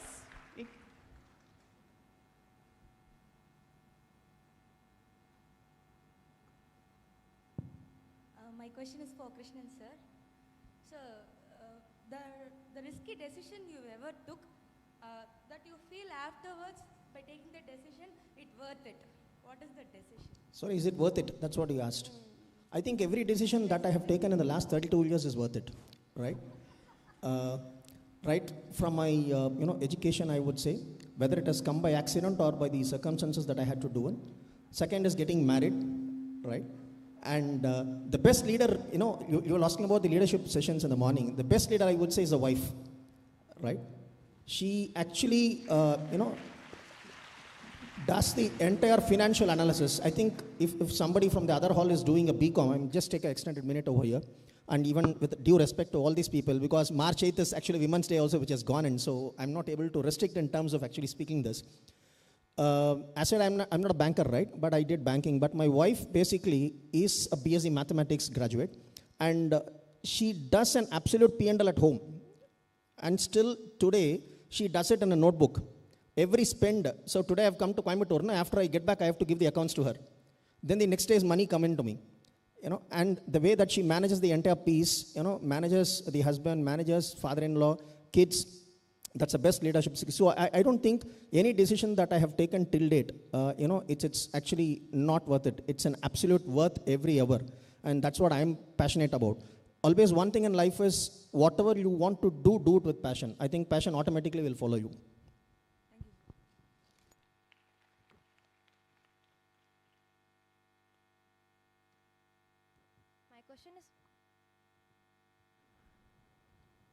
My question is for Reshmi ma'am. How can students balance the family expectation for financial security with their own career interest? Can you repeat again? How can students balance their family expectation for financial security with their own career interest? You tell me, how did you manage it? I have interest on technical side, but at the same time have a dream to buy a Rolls Royce. Okay. Yeah, that's fine. I think we all have that. Every day if you dream about Royals or you dream about the Rado, that's when you go forward with it. But if you ask me okay, simple answer. My son is in 10th. He manages his own finances. That's because I think when we learn from the small what is valued and how to value it, I think they'll go with it. So as you said, your passion is something, but money is somewhere else. But see, one thing is you should always learn. If you go behind money, then you will not reach anywhere. Because there is a threshold, after that you can't grow. Money stops there. Like let's say you get the highest CTC now. I'm sure all of them will throw me out today. If you get a higher CTC of 58 or 60, and your other friend is of 8 lakhs, but he or she grows the ladder every year, but you cannot grow it, right? So there's a difference. So I think that's the way you should finalize it. I'm not saying don't go behind big offers, but see whether you really like the job. Is it something that you could stay there, learn something, and make an impact after being there? If then, yes. Otherwise, choose the one which is down and climb the ladder with learning and with passion. Thank you, ma'am. I'll just take one extended minute with due respect to you. Why does a financial insecurity comes first and foremost? I'll put the question back to you. With the other way around. Why does a financial insecurity comes? I have time, right, for one more minute? Yeah. Just feel free enough. There's nothing called as right or wrong here. Insecure. If I get a low salary. So how do you determine yourself that you're getting a low salary? If I get a low package offer. I think that's where the problem every kids actually undergo once they finish off the college and then come out, right? Because once you find that you have done a specific specialization, of course, nothing to pinpoint you or to anybody, but it's just a common statement I'm just trying to make. The biggest mistake that these kids that they do is, I've done my artificial intelligence. My package when I get into the industry is supposed to be close to 50K, 1 lakh, 1.5 lakhs, 2 lakhs. Not so. Your professional environment is the first money that you need to acquire. Once you get into it, get adapted into it, then, passionate about what you want to do over there, I think the financial security automatically joins in over. Automatically you will see the growth. Self-leadership is the best always. So for any leaders, I have not read any books till date in any leadership, to be very frank enough in this entire forum. I don't go through any leadership skills, nothing like. But whatever I'm trying to do is based on my 32 years of experience, and of which 27 years has been only on managerial cadres. Right. It's more of self-leadership for me. So always self-leadership, nothing like it. Whatever you want to manage, you can always manage. Thank you. Thanks, Rashmi. Sorry, I just pulled it away. Follow big. That's the one thing. You guys always say, oh, he got it there, I got it. What is you got it? Whatever you get, you do good in it. You never know whether you're going to excel well or not, right? So no job is small. Oh, he's a developer, QA, I won't say. No, guys. And I think you should also go back and, you should also educate your parents. Sometimes that's another thing. I understand there's a lot of pressure for you all saying, I paid so much of fees, this is what. But there is a level, right? You should also let your parents know, yes, each kid is different and each job is different. Every job is a respected job. One just minute, and don't be mobile as well. Huh? Many of the students nowadays, they want to actually stay put in one place. Because we also, HR people are here, you must be interviewing a lot of people as well. When they come, they say, do I have an option in Bangalore itself? Do I have an option in Chennai itself? I think that you people shouldn't do it. At this age, start exploring the world, move out. Then automatically that financial insecurity or the overall security insecurity will, get eroded away. And also don't stay in your same city, please. No. Walk out. Enjoy the world. True. I agree with that. So Muskan, do you have anything to wrap it up with the question that you have any inputs to share? The question. Regarding the city, I would like to add, it makes you who you are. If you are staying in your parents' house, you will be in that comfort. You need to get out of there. And it's not about the tiring of college, I would say. I'm also coming from the tier 3 college. And it's the passion that makes you keep going. One thing I follow in corporate, if I do the work, it's never for my manager or something. So always that's what I want to do for my satisfaction. And if you doesn't have that passion, now you won't be able to survive. You will just do it for the sake of salary. That too, you won't be able to do it for that long. Eventually, one day you will be fed up of that. So find your passion. For some, it takes time. For some, they realize in initial years, but that's what life is about. Learn that skills. I would say you have a lot of AI tools to learn, and even you can go and ask the AI, give me some task in this field, and you can figure out if you want to do this job for the rest of the years.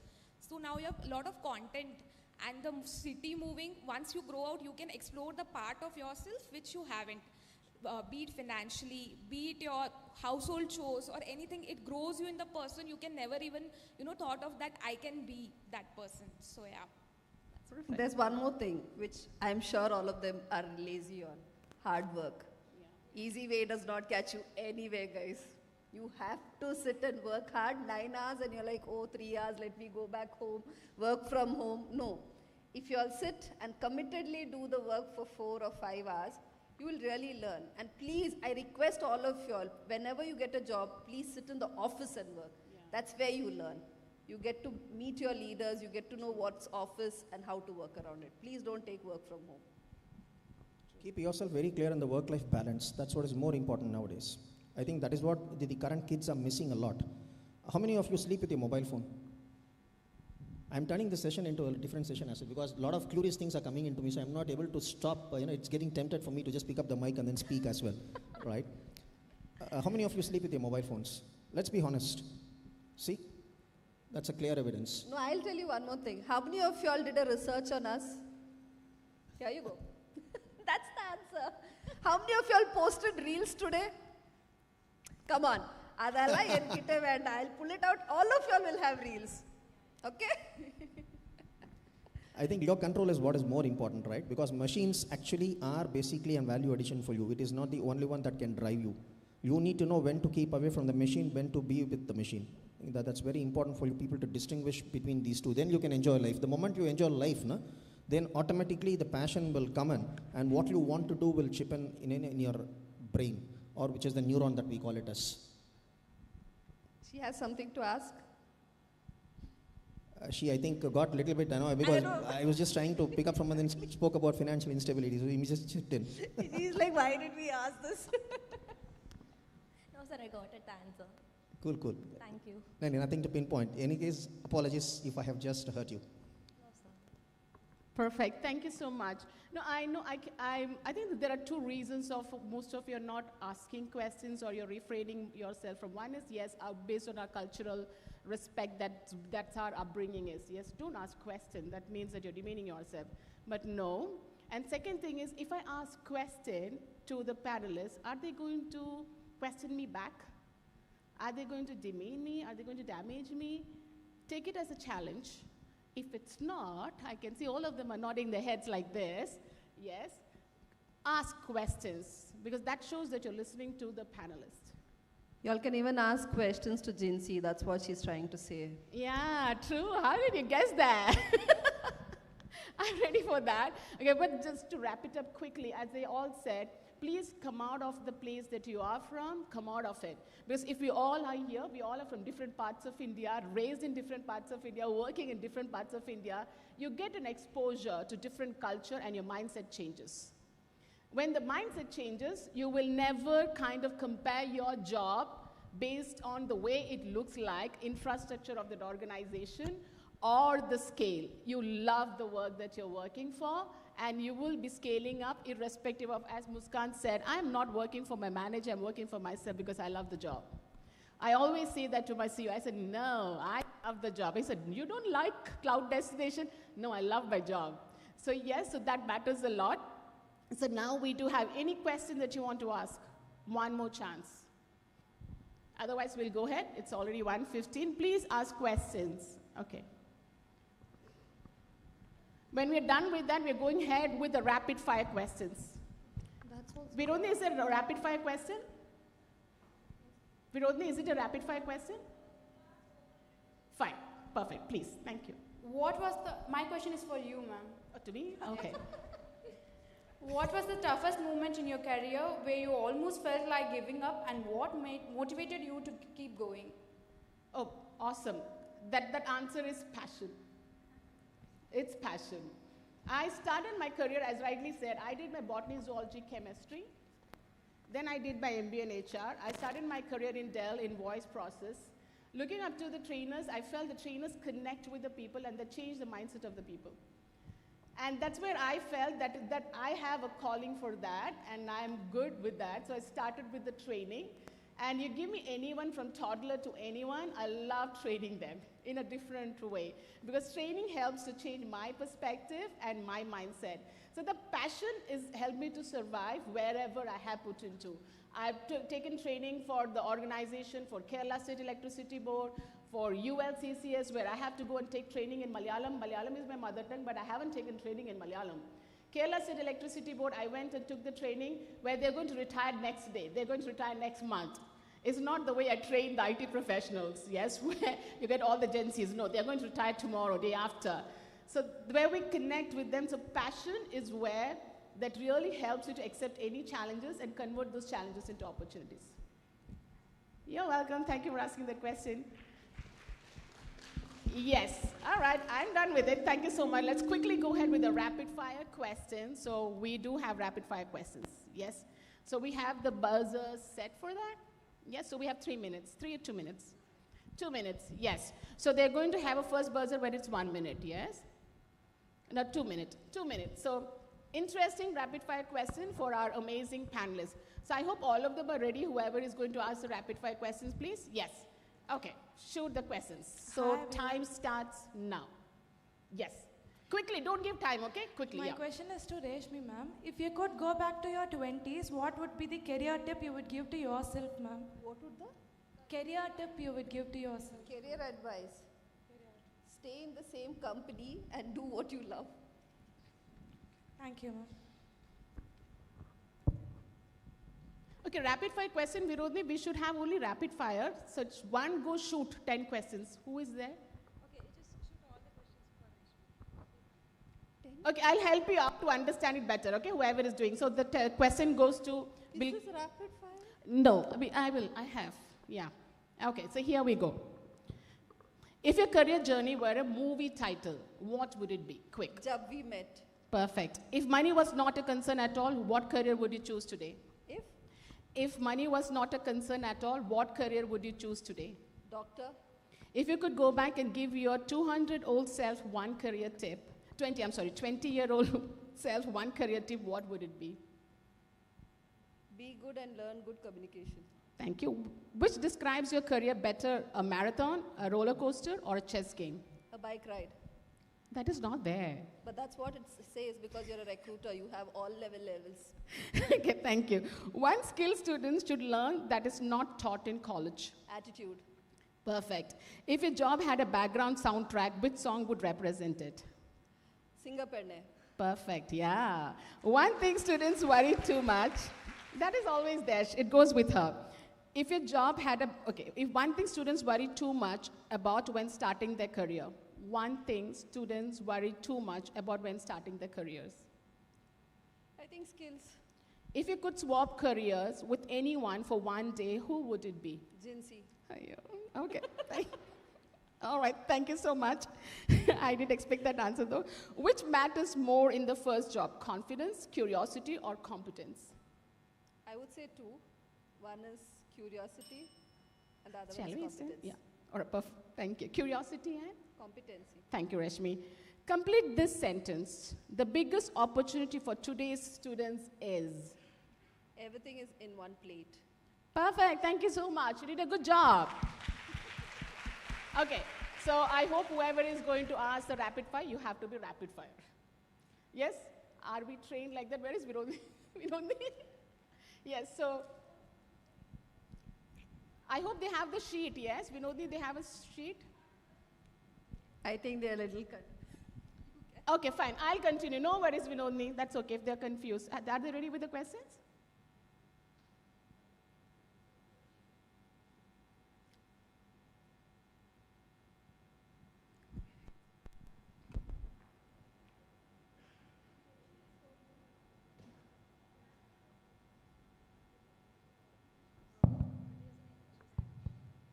Rapid fire questions.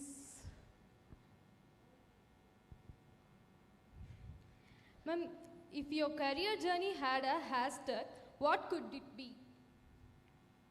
Hashtag. Altitude. Altitude. Thank you. One decision that changed your career path. Mindset. What surprised you the most when you entered the industry? Curiosity. One thing you wish colleges taught more about careers. Soft skills. One word that describes the future of work. Attitude. What motivates you more? Challenges, recognition, or impact? Challenges. One career skill you learned the hard way. Training and development. One thing students should start doing today for their future careers. Etiquette. Your biggest aha moment in your professional life. Once more, please. Aha moment. Aha moment is when I see that beautiful smile on the faces of the trainees. They say, that's spark. Thank you, ma'am. You're welcome. Thank you so much. Okay, I prepared the questions and the questions were to me. Thank you. Okay, are we ready? You did a good job. We can give a big round of applause. Okay, are we ready with for the another two panelists? I will? Okay, perfect. Thank you. So I'll go ahead with Muskan. Muskan, so this is all creative career reflection questions. You can sit, please, because I just want them to see me. That's it, nothing else. Yes? So shall we start? Perfect, thank you. You didn't put the buzzer for me, time buzzer? Little low? Yeah. It's okay now? Yeah. Perfect, thank you. If your career journey had that's what already asked. Fun personality questions. If your workplace had a mascot, what would represent your team? Snakes. Okay. One productivity hack you swear by. Can you repeat? Sure. One productivity hack you swear by. Hard work. Perfect. If you could have dinner with any global leader, who would it be? For now, I met Rashmi today. I would definitely like to spend more time with her and learn from her. Ah, that's so sweet of you. One book that influenced your thinking. Atomic Habits. Amazing. Morning routine or late night creativity? It's mix of both, but I'm more of a night owl. My creativity comes in the night. So yeah. Perfect. Same pinch. One hobby that keeps you balanced outside work? Music. Perfect. Your go-to stress reliever after a tough day? Nature, a walk in a nature. Good. If you had a superpower at work, what would it be? Superpower in the sense? Like any superpowers, like He-Man, Superman. Skills. Perfect, thank you. What emoji describes your work style? One with that goggles, always in good mood with cool, like, yeah, I got it all done. I will figure it out. Perfect, thank you. Yeah. Your favorite way to celebrate a big achievement? With my family and friends. Awesome. Yeah. Give a big applause to this guy. Thank you so much. We finish it within 2 minutes? Wow. Okay, great. Thank you. Now, shall I go ahead or do we have? Okay, perfect. All right, thank you. I wanted the students to ask questions. No worries. Anyone interested? Yeah, we do have. Perfect. Do you have questions with you or you want the sheet? You have the rapid fire questions? Perfect. We want you all to interact with the panelists. Please ask questions, guys. They're amazing resources. If I was in your position, I will not leave them. Yeah, of course I will not. Yeah, go ahead. Time starts now. This is question to Sri Krishnan. Yes, sir. Yes. One skill that will never go out of the demand. Sorry, I'll come there. Yeah. One skill that will never go out of demand. Sorry, I didn't get you because voice is very feeble. One skill that will never, one skill that will never go out of demand. One skill? Skill, yes. One skill is basically your learning skill. I would club skill as learning itself because normally people don't club learning as skill. It's a skill. One word answer. Learning. One word answer. Rapid fire question. Rapid fire. So this is too much. So how can I actually put it in terms of one word means one sentence? Like, I'm just kidding though. I was kidding. Communication is always, but I wouldn't say so. I still differ because I'm a very strict guy in terms of giving my reply. So I would still say listening. Yeah, go ahead, go ahead. A technology trend students should watch closely. Technology front, which should be? A technology trend students should watch closely. Not able to hear clearly. Yeah, a technology trend students should watch closely. Trend.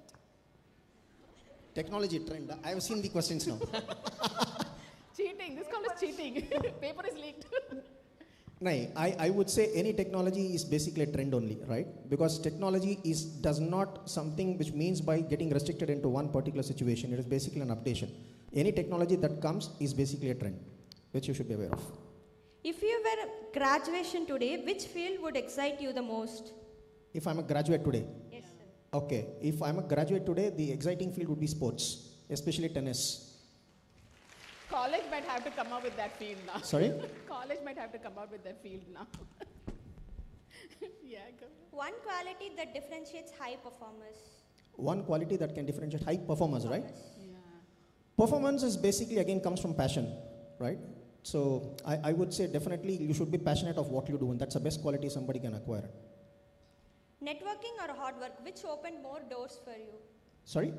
Networking or hard work, which opened more doors for you, sir? I didn't get the first. Networking or hard work, which opened more doors for you? I would say hard work is the first one. Because of hard work only you can network itself. Otherwise networking doesn't even come. Even if you have to Google it or maybe get it into LinkedIn, you have to do a hard work of getting into that and then searching for it and then moving it. Both are intermittent. What is more important in early career, learning or earning? For me in my career till date has been only learning. Long way to go. I'm hardly 53 years old now, that's it. One mistake students should not fear for making. One mistake? Students should not fear making. The last sentence I hear. One mistake, yeah. Students should not fear making. One mistake. One mistake, no? I would rather put it in the reverse way. Do mistakes, but learn from those mistakes. There's nothing wrong in making a mistake, right? What defines a meaningful career for you, sir? Again, I'm sorry, I'm not able to hear clearly. What defines a meaningful career for you? See, defining a meaningful career is something as long as you're those three words that is being put on except money, because still I feel money is the last of all those resorts. Your passion, and through the passion, the impact that you can create, that itself is a meaningful career that you've developed in. If success had a formula, what would be one key ingredient? Sorry, I missed it again. If success had a formula, what would be one key ingredient? Success ingredient. Yes. Right? Success had a formula. If success had a formula, what would be the key ingredient? I would rather put it as hard work is equal to smart work. That's the key. One mindset shift students should adopt before entering the workforce. It is again the learning and the adaptability. Both I will say. Both. Okay, thank you. Thanks. Thank you so much. Amazing. I'm sorry, I wasn't able to hear you clearly. Yeah? Nothing to just be born. Yeah. Thank you so much. Give a big round of applause to the students who asked questions. Okay, good, thank you. Now, big round of applause to all the panelists here. All right, thank you so much. Over to you, Vinodini. Thank you. Thank you to our 5 esteemed panelists for an insightful discussion and thrilling rapid fire round. Your expertise truly made this event unforgettable. Gratitude is the memory of the heart. To honor our esteemed chief guest, I would like to request Dr. Anjita Kumari, Dean of School of Computer Science, and Dr. Sri Vidya, Head of Department, Information Technology, and Dr. Maheshwari, Head of Computer Technology. Before that, if you don't mind, sorry. The whole of the crowd over here, we spoke and you all listened to us. Now we want to know, money, passion, impact. What is it that you all learned today? Come on, don't lie. What passion? Passion fruit? So what's the one thing that you would take out today and go and talk about it at home? Let's hear. So let me add here, like, if you have the passion and if you are going for the job, your employer will not only would be okay with the passion, right? He want to give you real responsibilities, real outcomes. So what you need for that, that's what maybe she's looking for. Sum it up. What did you all understand from all the four of us? What is it that made us grow big or wherever we are? Other than passion, what was it? So what is it that you all would sum it up if your professor asked tomorrow, how was the keynote?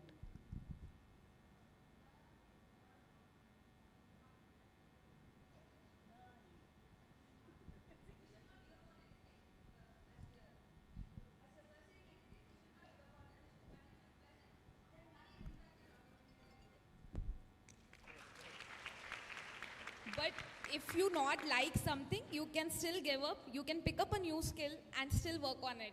There is no end. It's not like you have to earn, you have to be in that job which you are not liking. Yeah. Well said. One new skill that I've started doing is singing. You know that? Last 3 years I've been singing. Again, my wife, courtesy my wife. She said, your voice is good, start. Sorry? I don't think I have time for that now. You have. Please go ahead. My voice is not good. I'm a bathroom singer, but I'll just try to sing. Even Rashmi ma'am is a singer. You can No, and all this does not go on to LinkedIn. We all have NDAs. No tagging us, okay? Yes. I do not know the lyrics much like. I don't want to Google it also. Whatever little I know, I'll just try to sing this song, right? Bab for my voice.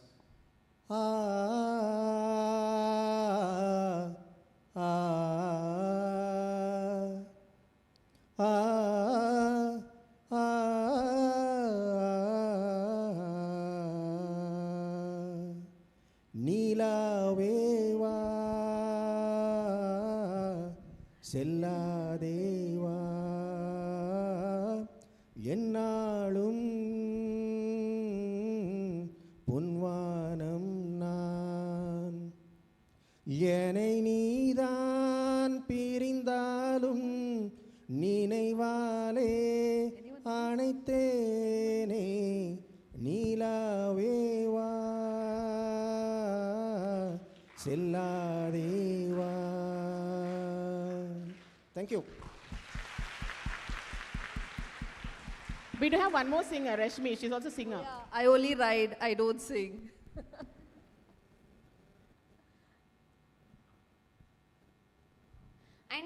I now request the dignitaries to present the mementos to Jinsi John and Muskan Megwani.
Thank you, dignitaries. I now request Ajay to deliver a short vote of thanks.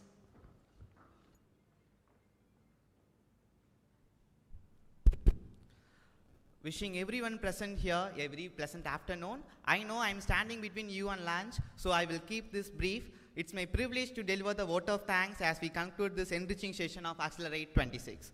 On behalf of entire KPRCAS family, I love to thank all the panel members for the insightful insights. Thank you for your energetic voice and for patiently answering all our questions. You are reminded us that skills must be improved continuously. And when skills and passion go hand in hand, success becomes natural. Your example gives us more clarity, and we have truly enjoyed your thought that the best manager at home is the wife. We sincerely thank you for this inspiring session and sharing such a valuable insights with us. Thank you all.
today is a blank canvas. Let's paint it with ideas and inspiration. This thought perfectly reflects the purpose behind our efforts this afternoon.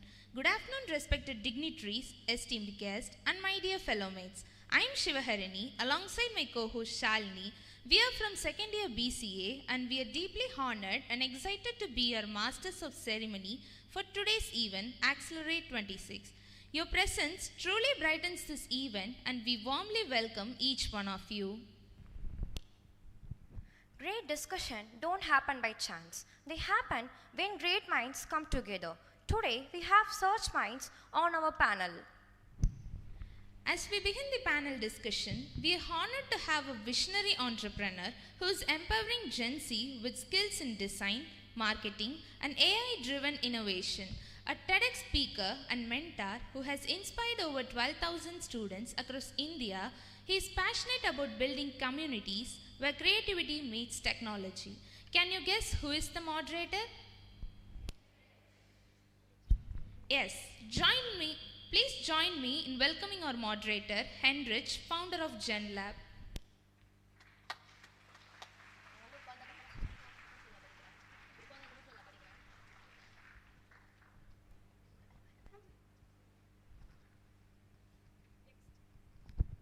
Up next, we have an inspiring HR professional who believes that people are the true strength of every successful organization. With rich experience in talent acquisition, employee engagement, and HR partnering, she is passionate about building positive and productive workplace culture. Can you guess who's the speaker? Let's welcome our next panel member with a big round of applause, Savipriya from Spain Technology Services Private Limited.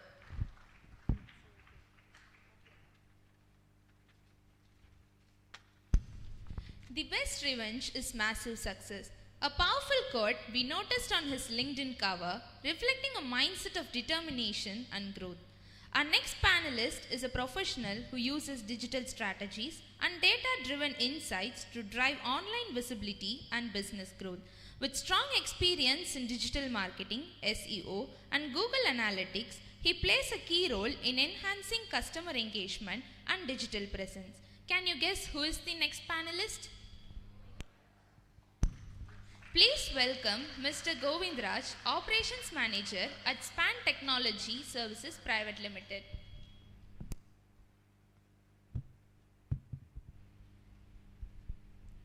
Now, it's time to welcome a leader who brings together sharp tax expertise and strategic business insight to support successful corporate deals and investment. With vast experience in deal advisory, restructuring, and private equity transactions, he has been instrumental in guiding organizations towards tax-efficient growth. Can you guess who is the panelist? Please join me in welcoming Santosh Maheshwari, partner, Deal Tax at GT Bharat, with a big round of applause.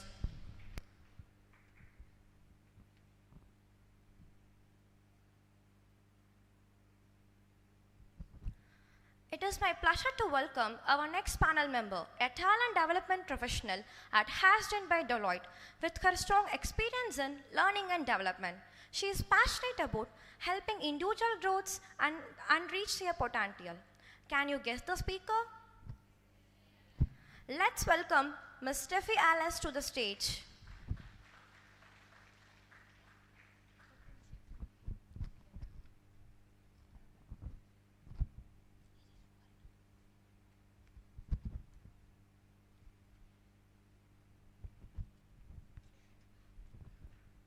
With our esteemed panel members now seated and ready, the stage is perfectly set for today's exciting discussion on AI in the workplace, replacement, assistant or collaborator.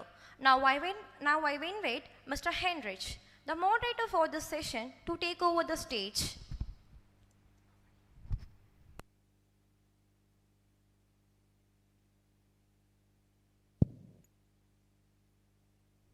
Check.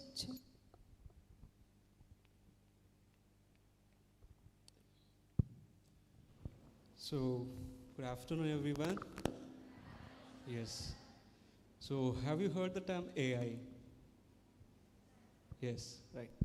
So we all, hearing the term AI everywhere. Okay, if it starts from 2020, we're hearing the term AI, right? So it's threatening, right? Sometimes it's threatening. Like, what is AI? Is that going to change my job? Is that going to replace my job? Or what should I do next, right? It's creating a lot of confusions in the society, especially for you. The reason is being now we are in a technological shift phase where we have to cope up with the modern technology, that is AI, right? So whoever is getting failed to learn those technology, they are being replaced by someone else. So that is why we wanted to create an awareness to understand what is AI, so what we can do next to plan our career better. So that is the reason we have planned this panel discussion. And the title was AI in the workplace, replacement, assistant, or collaborator. Okay, so we have different industry experts, so we will be asking a lot of questions, and you also have a chance to ask questions to us, and we are here to give the real insights to you. Okay, so first we will be having a 4 number of well shortlisted questions for the panel member. So everyone will give their thoughts. Follow to that, based on their expert, we will be having a code discussion, then the future questions, like how the AI is going to be there in the market in the future, okay? So we'll start with the first question now to Mr. Santosh. So from your industry perspective, do you see AI primarily as a replacement, assistant, or collaborator? Thank you. Good afternoon, everyone. I think it is very important, if I can take a poll of hands, to ask question about how many of you use AI on a daily basis. So almost all of you use AI on a daily basis. And that's a very good sign overall. I come from a finance industry background, been almost 2 decades working with large professional firms. And when I started my journey, and when I was a kind of an intern, we used to spend a lot of time in curating PowerPoint presentations, making Excel sheets, and a lot of manual work used to go at the time when I started my career in this field, and that is typically, I'm talking about 2 decades back. What has drastically changed in last couple of years, or I would say last 1 year or so, is definitely there is a new, if I could say an unknown or a known devil or a friend, I don't know, but someone who is there to assist you. In this scenario, if you would say whether AI will work as an assistant or a collaborator, or it will act as a replacement, is something which each one of us should know. From our industry standpoint, I believe that AI always will be like a collaborator. One should definitely have the basics, very strong basics and fundamentals in order to use AI as a tool. And from the overall standpoint of what you are going to deliver, what is the task given to you, and you are using AI, it will act as a collaborator because you would use it for your advantage to deliver the task. And hence I would say that AI works as a collaborator in the field of profession and finance. So maybe, Steph, you can give your point.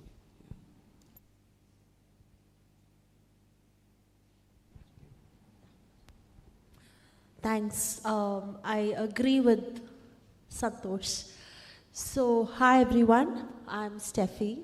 It's such an interesting buzzing question that's running all over, right? And it's, how many of you had the slightest scare, put your hands up, when people would say AI is going to replace.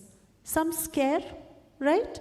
At least 50% of the audience might be, oh, scared. I've done my degree, now what next, right? Now, there are a lot of ways of looking at AI in the field that we work today, right? So we spoke about, is it going to be collaborating with you? Is it going to assist you? It is going to replace. So, of course, it's going to definitely replace the style, how we are going to work, right? At the start of 2021, when ChatGPT was just in the market, it was, I think, around 5 billion market. Today, we are at 50 plus billion market, and there's so many agents that are being created. Even while we're talking, there are so many agents that are being created. Now that you have an agent or GenAI with you, I would say it really replaces the style of working, right? Earlier, you would have spent, say, a couple of minutes to solve a problem, but this time, with the help of the agent or GenAI, you're going to replace the style at how which you work, right? That's number one. Number two is you should allow GenAI to collaborate with you on all your tasks. So number two, the outcome of that is definitely efficiency. You see enhanced result, right? So number three is, what was the number third one? Collaborate. Yes. So GenAI is also going to assist you, okay? So it does multidimensional job for you, but it's simply up to us how we are going to use our judgment to work along with the AI. So we are going to enter into a digital era, okay? So your new teammate is going to be a new digital workforce. So imagine you're working with an invisible teammate, but it's not a human, it's a digital human. So how are you going to engage to enhance your efficiency out of the human is the next question all of us need to think in our roles upcoming. Yeah? I hope that answered. Maybe Savipriya, you can give. Hi, good afternoon, everyone. So myself, Savipriya. So I would also, go with the other two, panelists, what they said. Definitely AI is a collaborator. Okay, the main reason being, I'm from the HR field, so I can feel that, there is this sense of insecurity that is prevalent across, all the generations, like, whether whatever I've learned, will it diminish or like, can I move forward with where I am at the moment? One answer for that would be, enhance yourself. AI is not here to replace anybody. Be clear about that. So how are we going to, ensure that you're not being replaced? By staying relevant. So staying relevant would be the mantra for the current generation that we are. So please, ensure that you're up to date. As you guys know, now we can, ask Gemini to, just run a code, or, we can ask it to fix a bug. It's there. But it still needs the human intervention to understand what is the vision of an organization or what is the purpose behind, creating that particular process. So all those things are definitely, done by humans. So we have the, overpowering empowerment to, guide it properly and ensure that, you are staying relevant with the current standards so that we don't, lose ourselves in the changing world. So that's something I will definitely tell you guys. And the other one would be, initially earlier, we were focused on, becoming a developer or, but this time, because of all these changes in AI, we are all of that. But at the same time, we are finding a solution to do things in an easier way, right? So you have enough time to look at the human aspect of that particular things, whatever you are into. So definitely I would also, vouch that AI is, a collaborator, and I am also sure that it is not going to replace human, for sure. Thanks. Hey all, good afternoon. So from my experience in digital marketing and operation, first of all, I'll give you the straight answer. That's my answer is the collaborator. Okay. After the question raised by Steffi, I'm really shocked. So you don't worry about the other two options because AI actually makes the best as a collaborator rather than a replacement or assist. See, so most of them raise the hand when Santosh asked about who are all work with AI, right? Most of them use ChatGPT, right? So mostly 90% you use only for content creation, to develop the content, right? So think, it will give the content, right? Whatever you want, it will give, but still it lacks a lot of things like human emotion, intelligence, creativity, so still AI is lacks. Definitely, with you can use the AI. See, very simple. AI definitely make the change. The only thing you don't think about AI versus human, it definitely AI works with human. Thank you. Okay. So, as we all know, like there are few set of skills that we needed to get a job. Yes or no? Yes. So early days we said like the human needs two kind of skills. One is soft skills, right? And another one is technical skills. That is how every companies will be, doing their interview process to hire the candidates. Yes, the soft skills and technical skills. But now there is a shift happening. So how many of you notice that? The shift that happens right now? There is something called human skills. Okay, so many companies are moving towards, instead of soft skills, they're moving towards human skills. Okay, so we will discuss about how human skills are important for this generation and how the AI is getting, integrated with those skill sets. Okay, so as we all know, every company started integrating the AI systems in the workplace. Okay, so my question was, what human skill is going to be irreplaceable even if any AI is being made by the engineers? Yeah, I think it's a very, very valid question. And one of the very important aspect of AI is ask questions. Because that is what you do when you either open any AI-generated app. You have to ask valid question to generate your result. So one of the important aspect of human intelligence, which is asking questions, will be very, very relevant in any workplace. Asking the right questions to generate your response. Typically, I noted 3 important aspects which will stand out in terms of human qualities when you are using AI in the workplace, like judgment and critical thinking.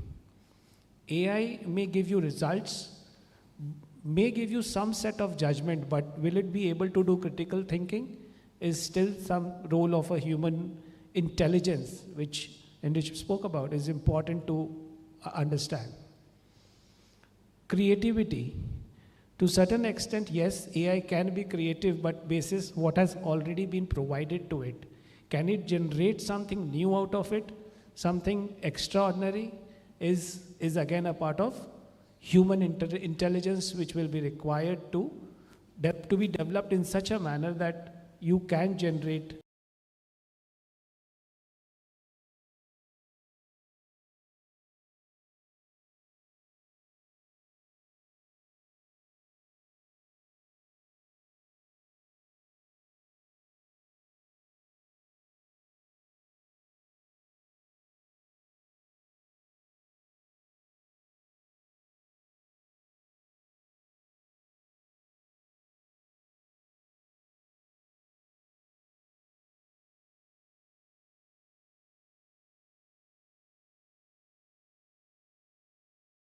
establishing what is an outcome required from a human standpoint.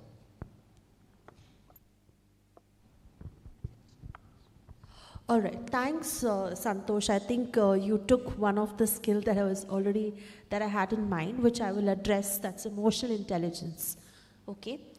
So very interesting this question is because very recently we did a research and we were trying to understand what could be the important skill set now that AI is there, what really could master and help us collaborate along with AI, right?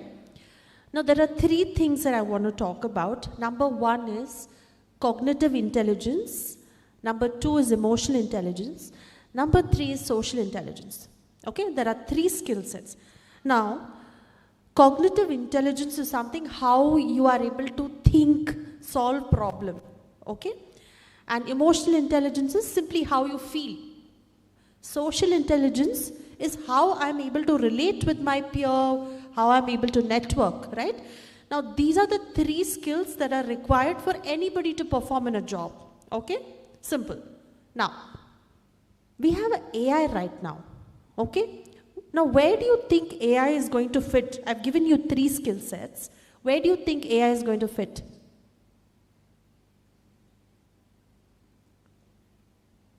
You can just probably scream the answer or put your hand up. Yeah, take a wild guess. Where do you think AI is going to fit? Is it cognitive? Is it emotional? Or is it social? Where is it going to fit in? Social. How many of you say social? Okay, how many of you say cognitive? Okay, very good. Cognitive skill is something that is helping you logically perform data, helps you simply solve the problem, right? Whatever task you have, it's simply helping you solve. Now that entire cognitive thing, your AI is doing it, okay? But still you need to apply your judgment in understanding what to pick, what not to pick, okay? So this part is done, but still you need to work on with it. Now the other 2 skills are extremely important, which is your emotional intelligence and social intelligence. So emotional intelligence is how my mind is able to think, understand, take judgments, process, make a decision, okay? All this AI cannot do, all right? So this is where all of us need to be focusing on while we are journeying along with this AI, right? I'll touch a little bit upon SI, I'll give it to the other panelists. Social intelligence is again extremely important.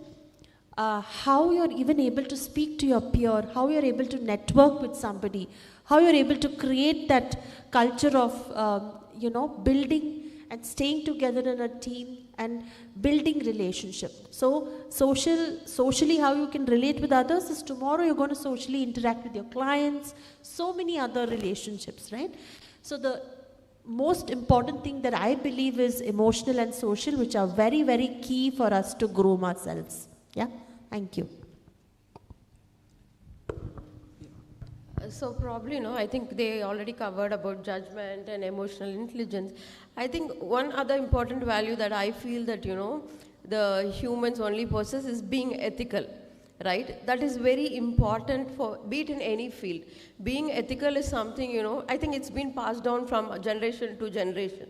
So when we start using, this fast-paced world and things are moving and changing day by day, so how do you ensure that, you are having that sense of ethical or, or do you believe that AI is ethical?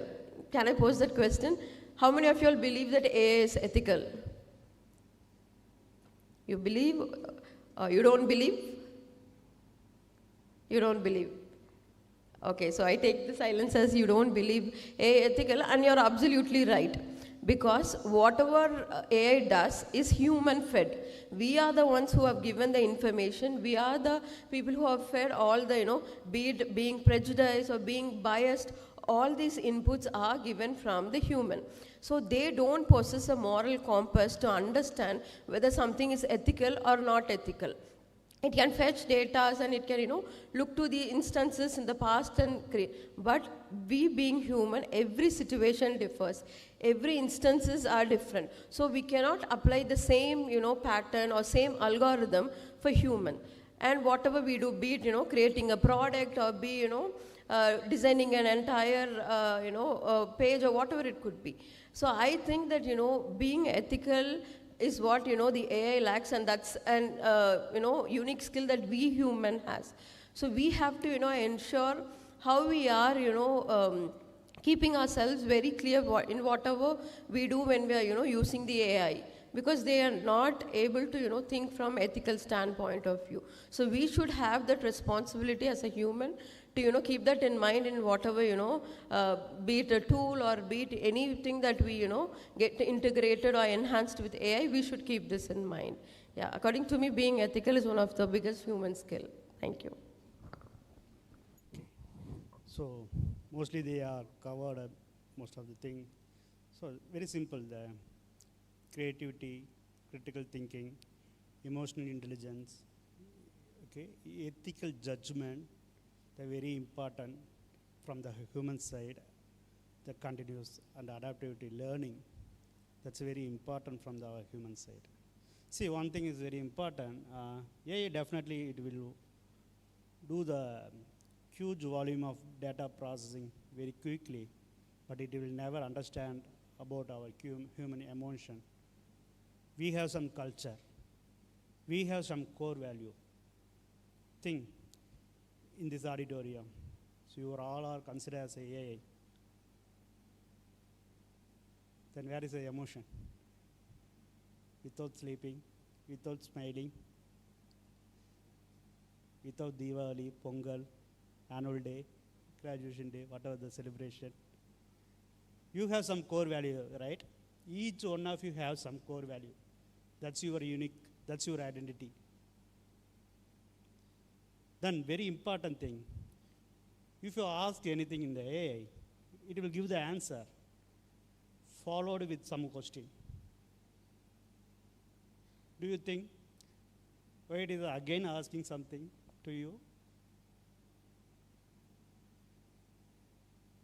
Are you thinking it is an intelligent question? So AI doesn't know about to take a decision. So as a human, we need to take a decision. In our side, like if you have an example, take an example in digital marketing, it will give the fraction of a second, it will give the lot of strategy and lot of planning, whatever you want, it will give. But finally, decision making by only the human. Right? So see this difference. This is a very important difference. So we have a lot of core values, okay, emotional, and also the very important culture. So AI will not meet these three things. So I hope you have got some ideas, right? So my next question was, like, we all introduced to AI with ChatGPT. Yes or no? That's how we've been introduced to the AI. Start from 2022. So that is a good example also given to the world. This is AI, and this is the power that you can build with the AI system. Okay. So what happens when these kind of LLM modules, a kind of advanced level chatbots are given to the hands to use it, right? They understand the capability of AI, how powerful it is. But that is not a real example of AI, but the world understands the power of AI. Okay? And eventually, there are a lot of AI tools are being, used by experts in their day-to-day, workplaces. So even if you want to be a designer, there are some design tools, you can use it. If you are a developer, there are some set of tools that helps the developers, right? So there are different kind of AI tools being in the market, which helps the, working professionals to integrate those technologies to bring the efficiency. So my question was, like, these technology, whatever we're using right now, is an experimentation, or do you think that is efficiency that's bringing to the workplace? So yeah.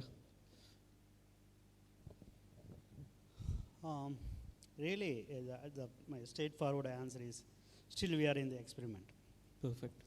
See, definitely the AI will improve a lot in efficiency and effectively. We are doing a lot of things with the help of the AI. There are no doubt on it. But see, so once if you started to work with the AI, so it's a look like more than 15 to 20 years back when we got the smartphone, right? So we need still we are in India, we don't have any proper digital policy, digital law. Do you know that? So without the policy and procedure and process, it's very difficult to handle this AI. So we have the huge volume of data. So we are the number one in country. We are using using the data. We have the more data.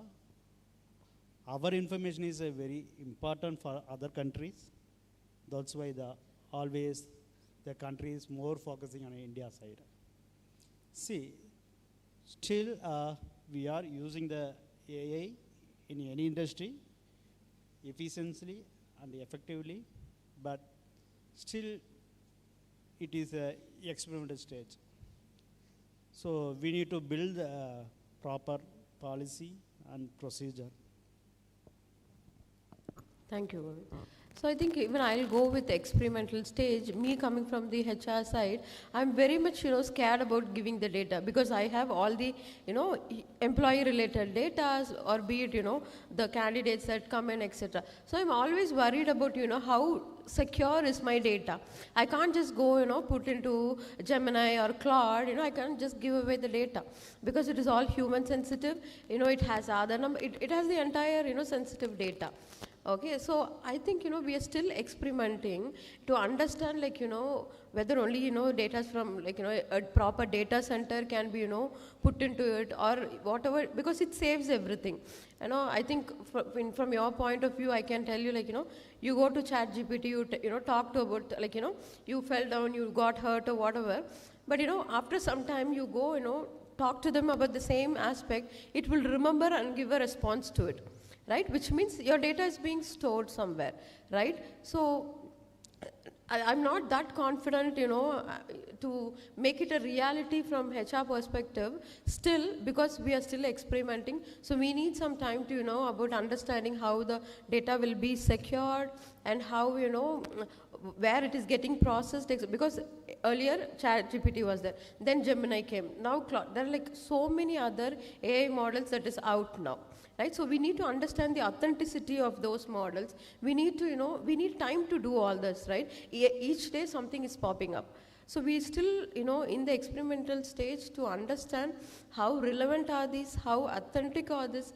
So I think, we would definitely take some more time to, understand these models entirely and then to, make a call. So I will also go with, we are in an experimental stage. Yeah, I'll also keep it short. I agree with what both of them said. We are at a very experimental stage.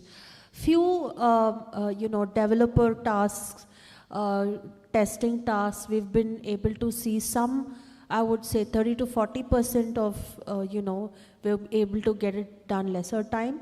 But still there's more scope for us. Also, we are internally building tools to see how efficient we can run this. So yes, at a very nascent stage, but hoping to see how it is going to transform.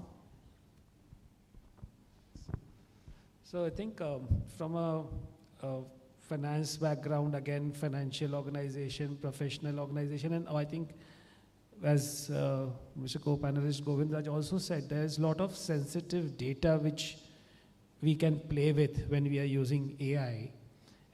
And all the organization at this point in time, I think still at a hybrid or a stage of evaluating how they will be really able to adopt AI in their regular day-to-day use. We are a large organization. We have a licensed version of some of the AI tools, but still we do not use it because of the sensitive data we have of our clients. until unless we are sure that it will not go out to a larger domain. So what is important is, from a going forward or right now, AI is at an experimental or a hybrid stage for any organization.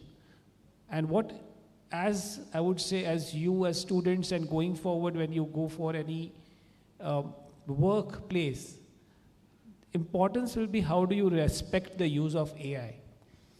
What is the data you can really put into the system? What is the outcome you can ask?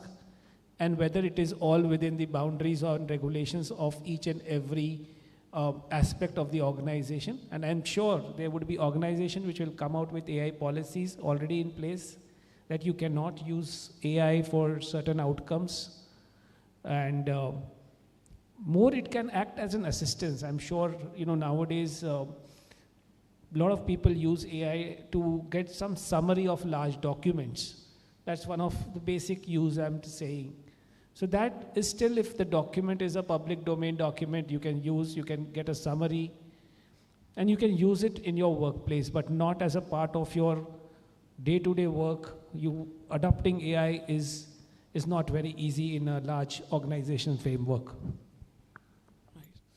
So now my question is from the student perspective, like the technology is made to bring efficiency, right? Any technology the human invent is to bring the efficiency. That is to save time, and that is to save money, right?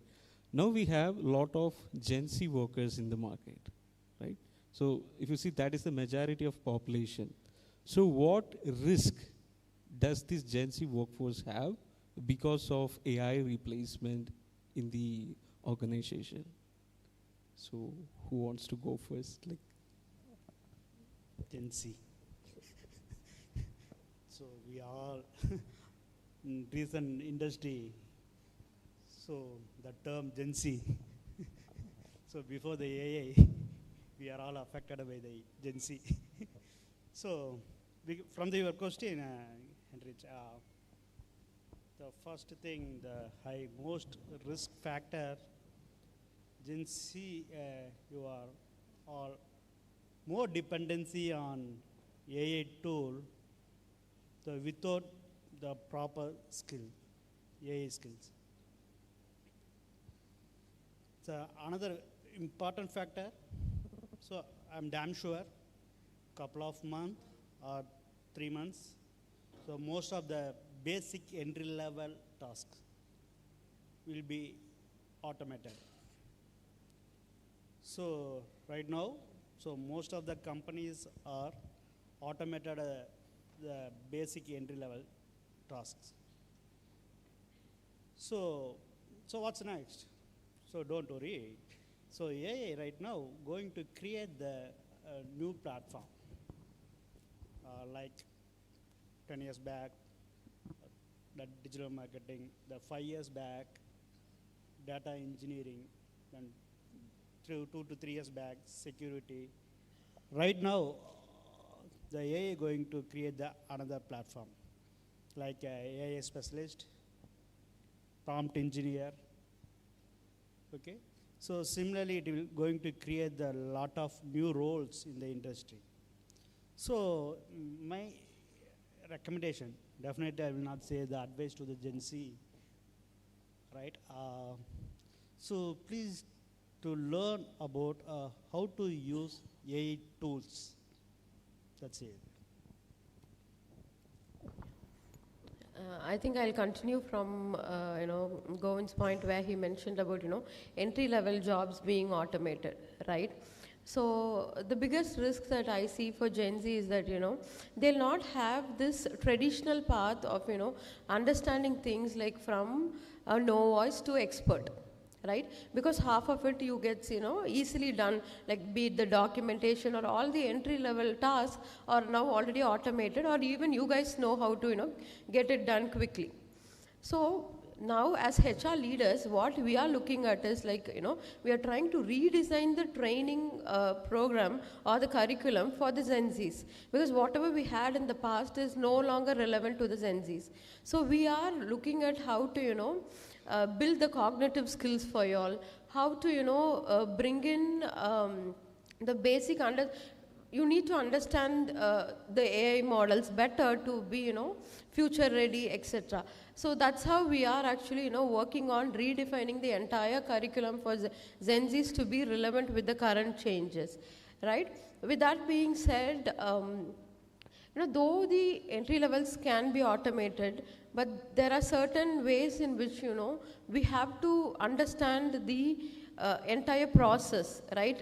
Now Gen Zs don't have that kind of patience, right? Because they get things done easily. So, if they want something, they go to ChatGPT, Gemini, it's all handily available, right? So my worry is like, how are these Gen Zs going to understand the crux of the entire process? Let's take, for example, are there any business analysts here?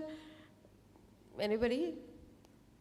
Okay, nobody, I think. Okay, so let's say, let's take business analysts. So there are certain step of processes that they need to understand, right? To be on hands with the process and things like that. So now Gen Zs and the world evolving so fast, we are not getting to the crux of it. So we are definitely redefining our curriculums so that, we can match with the current standards. Thank you. So I think this word risk and Gen Z, now that AI has everything, to just take a step back and think, right? Gen Z's personality is they want everything ready. Now you have everything ready, so it's a risk or it's a blessing. I would say there are two ways to look at this. One is like Priya explained, that you don't really get to understand the process of how it is done.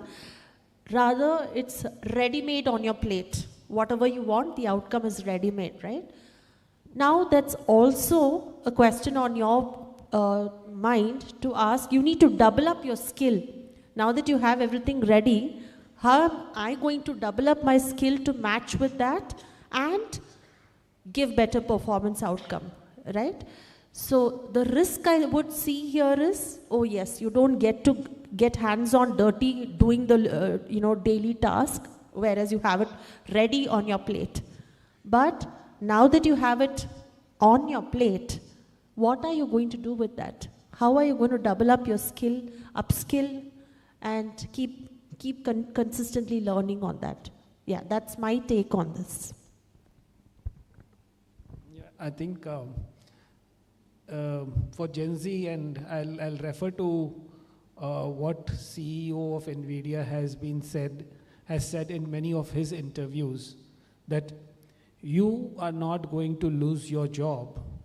You are going to lose your job to someone who is using AI. So that's an important, message coming right from one of the leaders in this space. So for Gen Z, the important aspect is, yes, you need to learn to use AI. You need to really upskill your game. As other co-panelists have said, you need to understand, you need to ask right questions to get your results and uplift your game. The game is changing very fast. You are learning ChatGPT, there's a new tool available. You are learning the new tool, there's another tool available. So everything you need to be up to the speed of what is happening in the industry. And at each point in time, you need to understand that if you are using any tool, are you really, questioning, or are you really making yourself not up to the mark to get to that skill which is required from your point of view? So one of my requests will be to all of you, just don't use AI for seeking any answers until and unless you really know the answer. First, you understand what is the answer, then you use AI to see what the AI is generating as an answer, and then compare that, what you could have done better in terms of reaching the right conclusion. So for Gen Z, I think one message is, just don't use AI blankly, use it more with all the skills which we spoke about here. We spoke about judgment skill, social skill, cognitive skills. These are very important. So you need to definitely uplift your game each time. Definitely there is a path ahead for you, and use of AI will always keep you ahead of people who are not able to use AI. And just taking a minute more, that, you know, a lot of people in our country are largely, if you would say, the population is doing labor work. Whether that can be, you know, replaced by AI, it's very difficult. And we speak about like carpentry skills. We speak about any skills which is requiring human intervention is very difficult to be replaced by AI. So think about some of the innovations and what you can do with AI to uplift your skill. So far, any questions from students in what we have discussed? Okay. So we have now moving to the core discussion, following the guided discussion. So we have 4 experts from different industries. So we will be asking them a question related to their industries. Okay, so each question we will be asked to each of the panelists. So we have 4 questions for that. So the first one is more of hiring process. Okay, so giving an example, any company, if they post any job vacancies, they get at least 1,000+ profiles across India, across the world, right? So it is not easy for a human to go through all these profiles and shortlist the candidates. For that, we have a lot of ATS system, a lot of AI tools to shortlist the candidates. So as a hiring manager, so do you think like the AI prediction or whatever the AI is suggesting for you, do you think that is realistic? Can you trust the numbers when the AI screening is being done by the AI? Yeah, that's a very good question. So we have created internally a tool to kind of verify the profiles and give us the outcome, right? So whatever is stitched and it's already, you know, if there is a framework that you're fetching in the natural language and you're giving the system, it's able to read with the key skills and competencies, you know, so that level it's able to tell us. But when it comes to the hiring outcomes, we still have to use our human judgment to make that decision in the final round. But I would strongly say that the first 2 screening rounds have definitely become easier for us because now we have an AI tool. For example, say we take 30 profiles from this college and we just fetch it in the system, and then it quickly gives a screening result for us. So we've reached that level, but 2 and 3 we are still in progress to see how to enhance that better. Thank you. So my next question to Mr. Govind. So we all know that marketing is very one of the primary thing for any brands. Even if you are going to invent an AI software, the AI software also needs branding, right? So we have seen traditional marketing, digital marketing, and also many marketing strategies nowadays. So in your experience, tell me how the roles have changed, how the skills have changed, and now because of AI, what are the new roles have been emerged in marketing industry? Right. So definitely AI has transformation in the marketing field. So anyone known about digital marketing? No? SEO? No?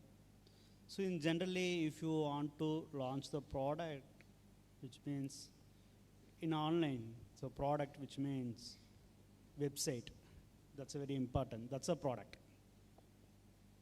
Even in your college, you take an example of your college website, okay? So until enter into your college product is your college website, am I right? The first thing you go and check your college website, any college if you go. So if you decided to build a website for your college, so you need to do a lot of things. Basically, I don't think about your college website is not a complete college name. right? KPR Arts and Science College dot AC dot in. So it's some short name, right? So from the deciding of the domain name, you need to work a lot. So why should you choose this particular domain? So name of the domain. And you have to decide what kind of query, that the keywords you need to work for the particular college website. Whether it is the best college in Coimbatore or top 5 college in Coimbatore, whatever that. That's we will use the keyword. Then particular keyword you need to work a lot in Google side. That's a Google search engine. See, then afterwards, once you finalize the keywords, you need to work for the content. Once if you decide the content, you have to prepare the layout. Once if you prepare the layout, you need to fit your content in the layout. Then afterwards, take it to the design part. Then once the design is completed, you have to launch your website.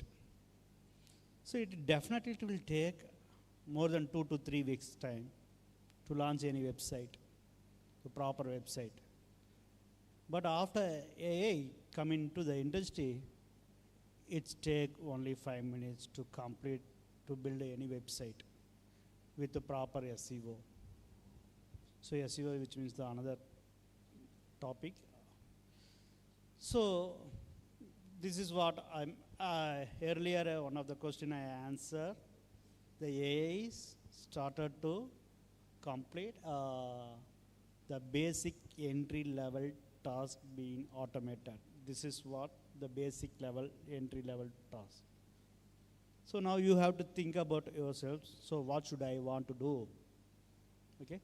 So now our part is, that is I'm in the name of marketer side. We need to understand the AI tools, how it's performing my website.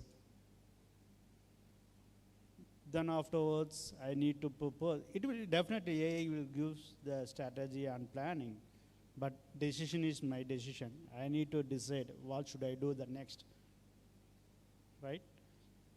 So first thing, you need to literacy about the AI tools. Then you need to understand the decision making. So you develop the new skills. The marketer right now, they are still the learning part after into the AI. So in the market, in the IT market, I'm saying, we have the lot of tools. As a marketer, I need to know what kind of AI tools fit for my position, my job, my task. So I need to understand and learn, and I have to implement it, right? So the two kinds, the basic level entry jobs are automated. My job role is changed.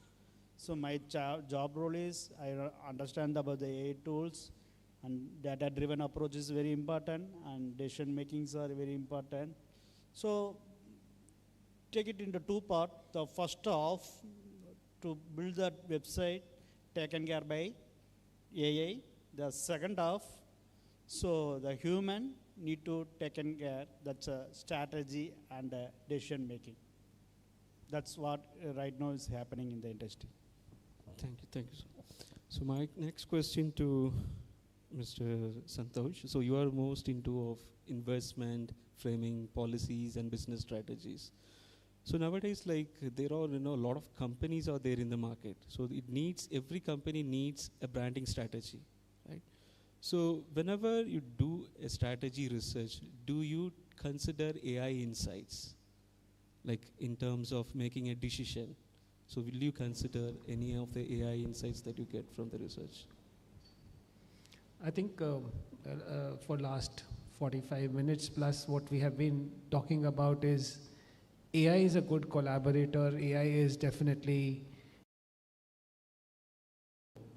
it's a tool for a decision support system, but not someone who will make decisions.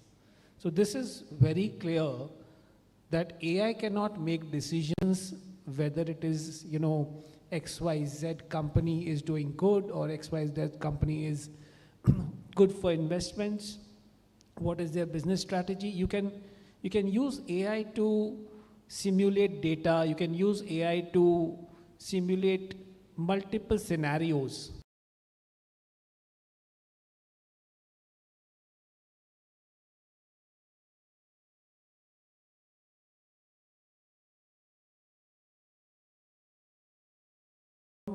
The people in the board to make any decisions.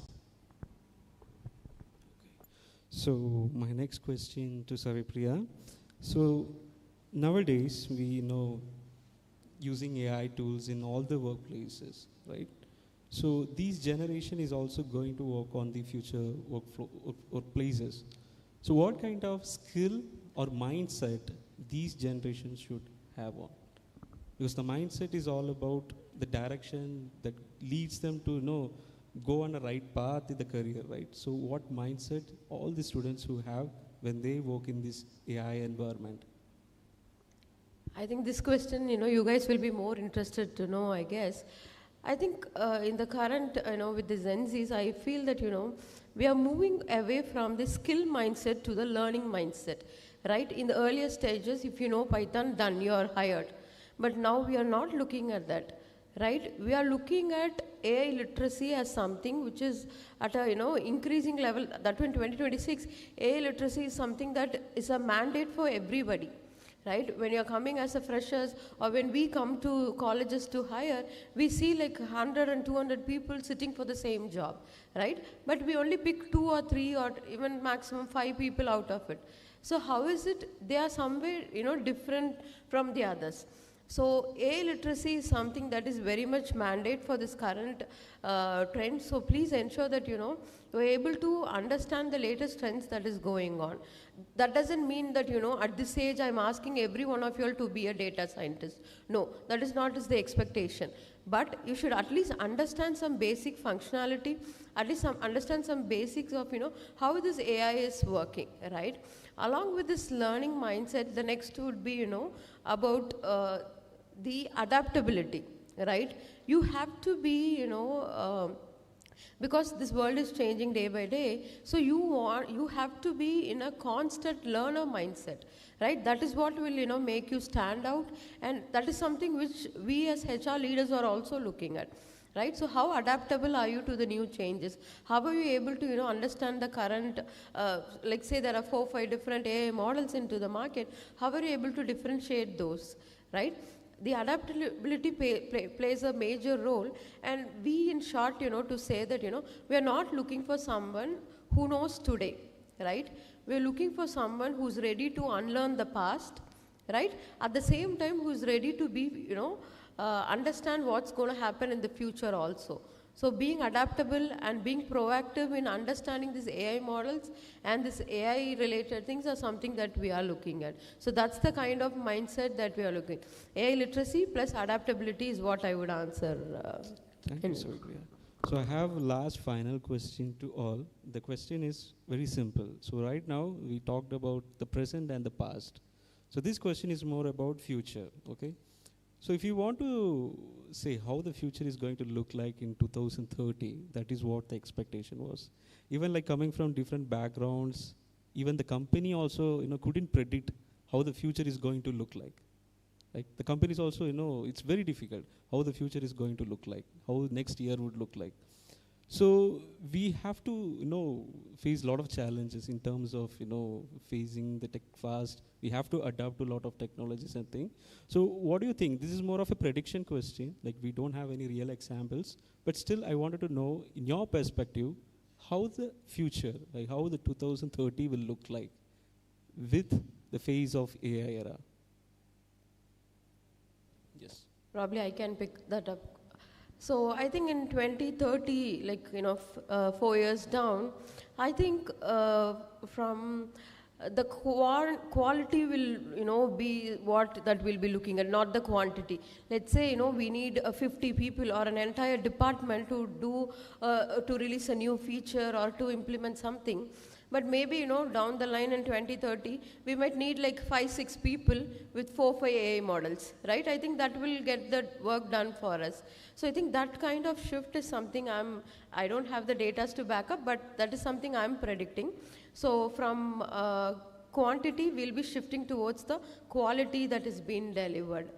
And next, something that, I'll probably touch base would be in terms of, the people touch points, right? That will slowly, it's already, AI being into the picture, the human touch points are getting, getting the back seat. So that is something we'll get more attention to, so that, we are not making any errors, we are, doing the right judgment and all those things. So I feel that, bringing back or giving more focus to human-driven things in understanding, what is the vision that we are running towards, and all those things will have a more focus.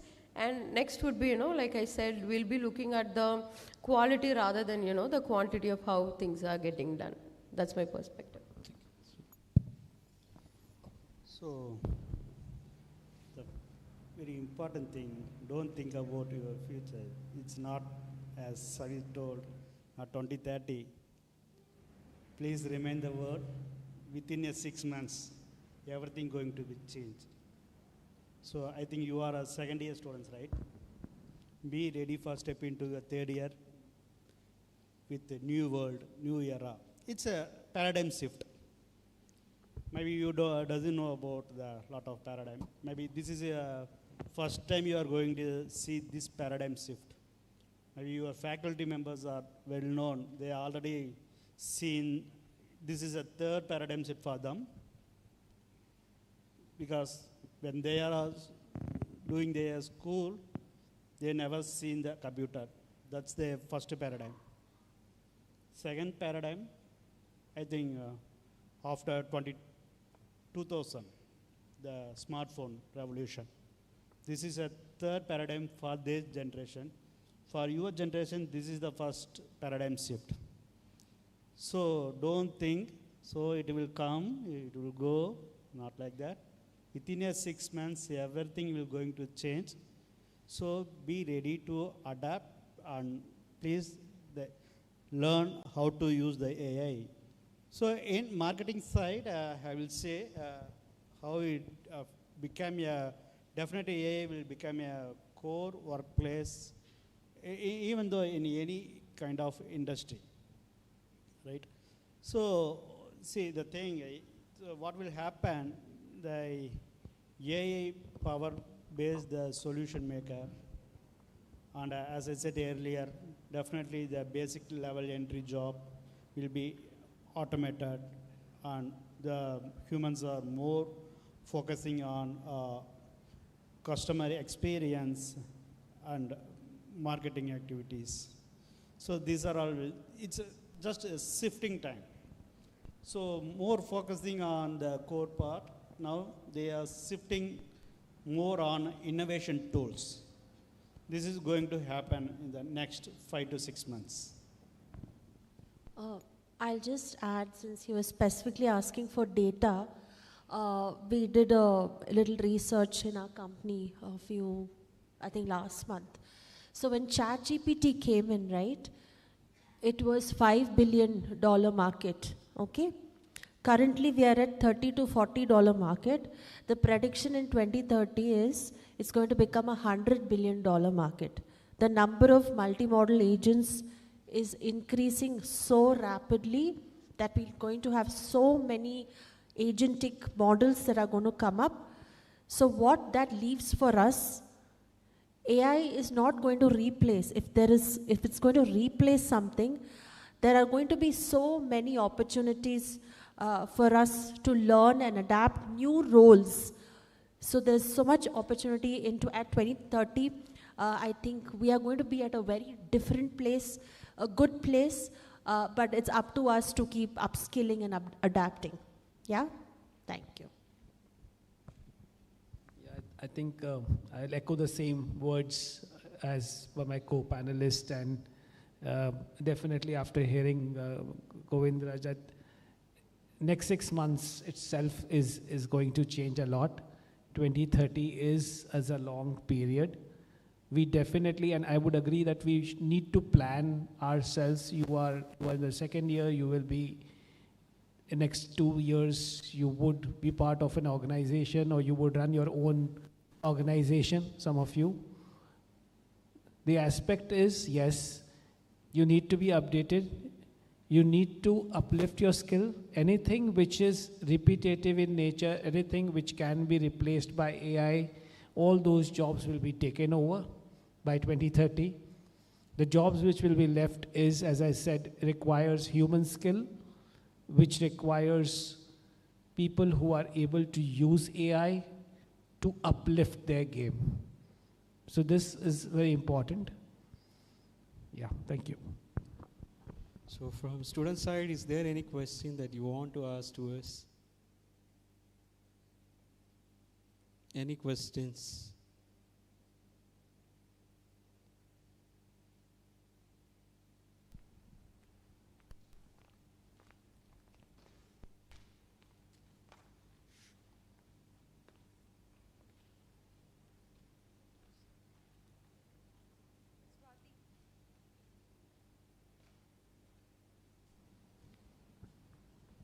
So in case the students are not asking, let me ask moderator one question. He comes from being a founder of I would say, of a company which has a lot of element of AI. I'm sure you should do a research in terms of what he is doing. And I want to ask a question that how are you taking or adopting AI in your field? And since, you know, as we all know, AI is changing, what would you recommend each one of us? How can we uplift our game? Super. This is something I need to really like to answer now. And so I just say, what is Gen Lab? Okay. So Gen is nothing generative. Gen means for Gen Z. Okay. That is a company. So any people that you look inside Gen Lab, they are Gen Z. Okay. Everyone, like we have around, like including the incubated interns, including the full-time employee, we have around 75 people working in the organization. Everyone is Gen Z. Okay, starts from CEO, everyone. Okay. The thing what we have seen is there is two things happening parallelly at this moment. One, the technological shift, as I said, that's we moving from the software development to AI software development. The second thing, there is a shift happening in culture. That is, the Gen Z culture is getting wide, and that is what been entering into the market. Now this is the time for Gen Z. They all getting enter into the market. Some companies hesitate to hire, some companies proud to hire. There are two ways. Okay. So whenever we started initially back in 2022, we started as a company as a who provide AI service in the chatbots, which is not an advanced AI model. It's just a basic of chatbots. Okay. Surprisingly, within when we started with these prototypes, when we implemented into the market is changed. They're asking, give me agent AI, give me an workflow automation. So what we have did, I can't change my 75 people in the team. I can't hire new members. They have to upskill. They have to learn the skills. They have to learn the new technology. They have to adapt to the technology. It is not just for employees, it is for the organization. We have to adapt to the new technology. So we moved from the chatbot company to the company where we provide agent AI services. And again, after 2 years, starting from 2025, the market is shifted. They are asking more of automation, which is very advanced, that is agentic AI. So what happened? Again, I can't change the team, right? So again, I give a time to my team to upskill, adapt to the technology. Now we're focusing more on agentic AI. So this is how all the organization, AI organization is working. They don't have the sustainable ideas to stay with one particular product ideas to go on, okay? There is a competition, there is a rush. So how this rush is happening is all because of ideas are getting evolved, right? So when you look out to the company, there are two skills are very important. One is the creative thinking. The second one is the technological adaptability. Okay, we call it as a T-shaped concept. Okay, so when we hire a candidates in GenLab, we follow the same process.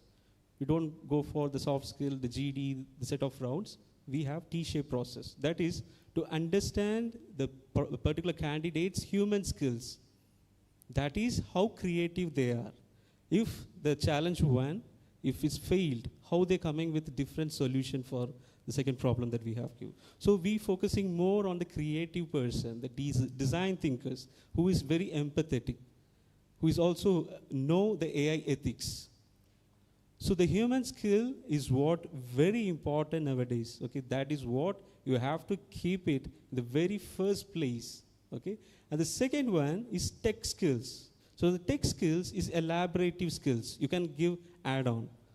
So first you learn one skill, and then you can learn one more skill and another skill. So it is an elaborative skill. But the deep skill is human skill. That comes from insight. That not comes from practice. It is your human intuitive skills. Everyone is unique, right? So everyone have your own ideology, your own concept of working. So everyone is unique. So we have to find who is good with human skills and who is good with tech skills. Primarily focusing human skills. Okay. So if that is there, any technology comes, any technology that, coming even in the future, that's not going to replace the human. It's just going to give you a set of good collaboration to make you more efficient. But if you lag, then there is some place you need to fix, you need to look out. Okay, so that is my final summary. I think my summary is more close to what you asked also. So I think thanks, that was really insightful. Adapt to change is very important, and the human skills is an important both aspect. is more important. That is my personal recommendation as well. Okay. So do you have any questions to ask, or shall we wrap out? So a few students have Yes, some more please, questions to ma'am. ask. Yeah. Get up.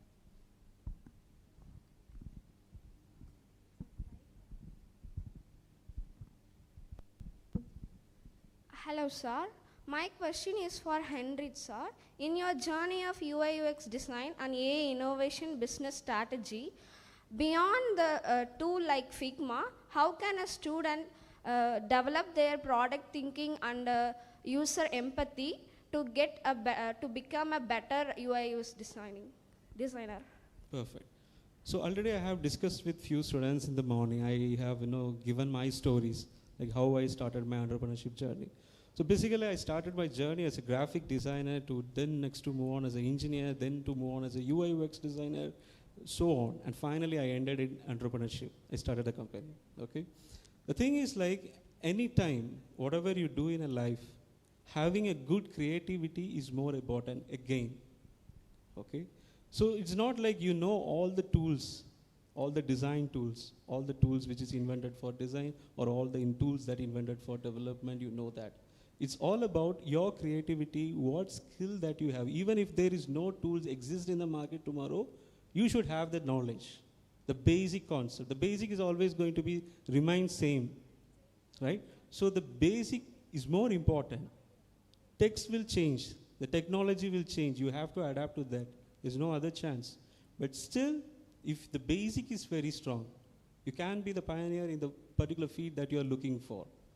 So that is how my journey is also been, started, and it's going on.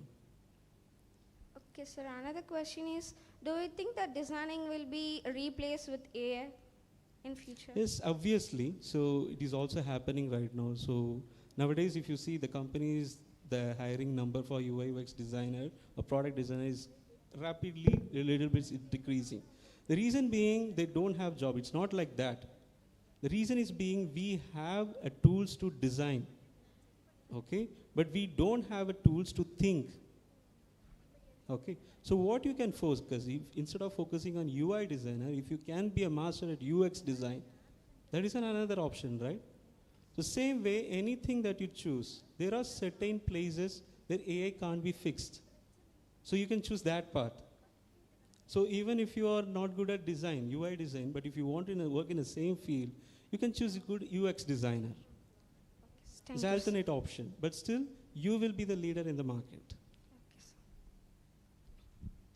Good afternoon, sir. I'm Swatika, and my question is for Santosh, sir. Sir, As you told, we can collaborate with AI and work.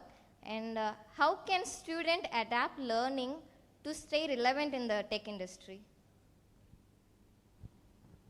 So to be relevant in the system, when I say you need to be asking right questions, and that's very important. So when you are using any tool, right, what you are doing is you are asking questions. So your skill of asking right set of questions needs to be developed, and that can happen when you are talking to each other, asking questions between friends first, between your teachers first, between your, with your guru first, who is teaching you. So you have to ask questions. Once you start the thought process of asking right set of questions and getting your answers through it, that is, I think, the basis of the skills. And then you take it to AI, software, skills, whatever is tools available given to you. And nowadays the tools are vast. We talk about Chat, GPT, Gemini or others, but if you really ask me, there are hundreds of more tools which we haven't really explored. We means in large, in a large population.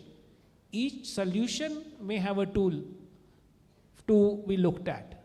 So need to really go to the right set of tool and ask relevant questions. Thank you, sir.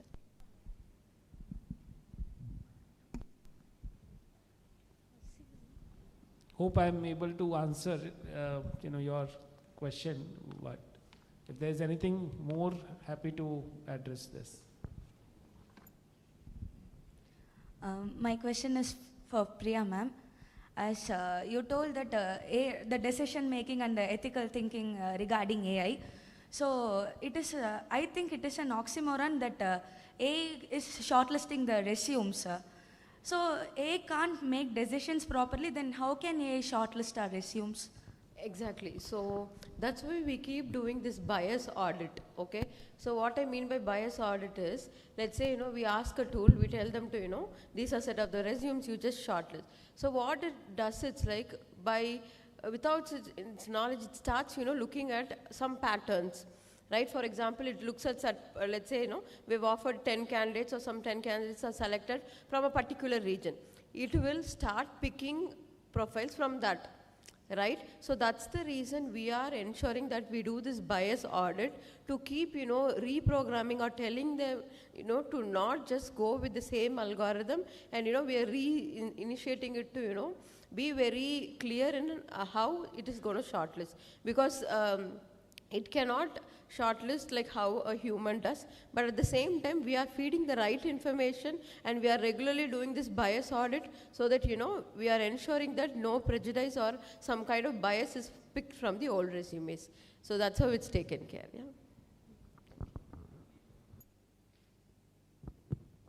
So any other questions we have?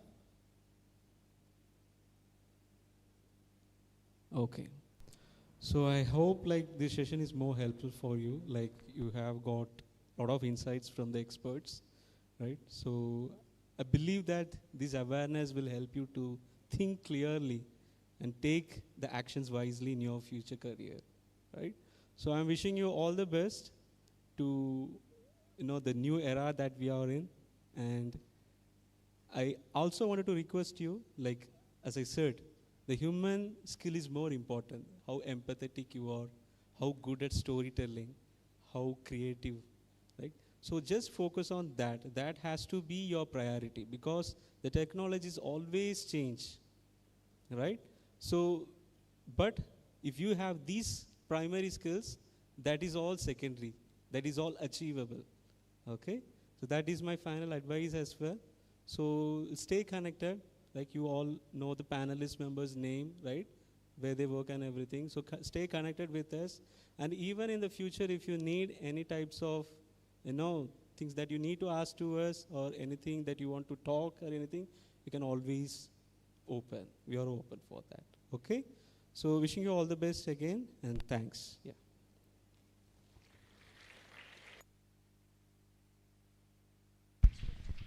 Thank you to all the guests for such a realistic interaction. Feeling gratitude and not expressing, it is like wrapping a present and not giving it. To honor our esteemed chief guest, I now request Dr. Ranjita Kumari, Dean School of Computing Science, and Dr. Deepa, Head, Department of Computer Science, to kindly come on stage to present a memento as token of our gratitude.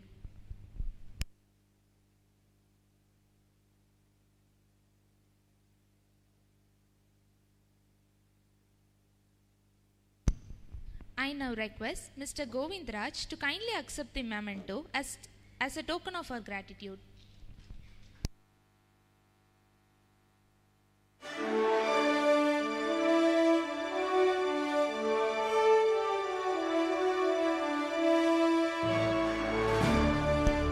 May I request Ms. Steffi Alice to graciously accept this memento as a token of our gratitude.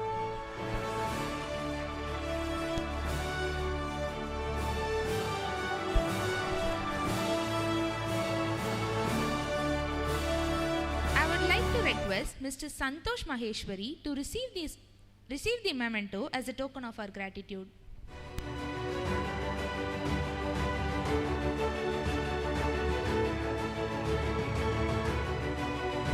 Let me request Ms. Savipriya to kindly accept the memento as token of our gratitude.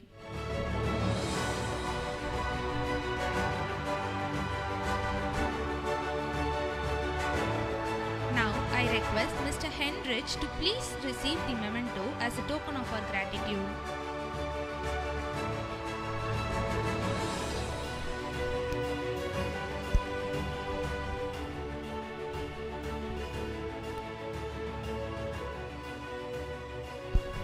Understanding the speaker's journey adds value to their words. I now invite Shalini to take the stage and present vote of thanks.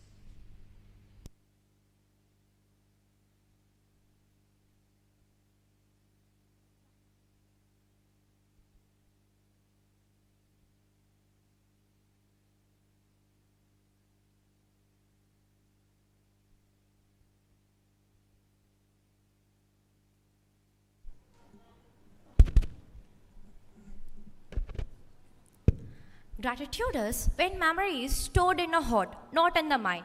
Thank you for giving your great insights that AI will not replace by humans, but the only change the way we work. We understood the importance of human skills, where emotional and social intelligence made us unique beyond AI. Every question and answer gave us great insights. We hope the audience is leaving this forum with many takeaways. Yes, right?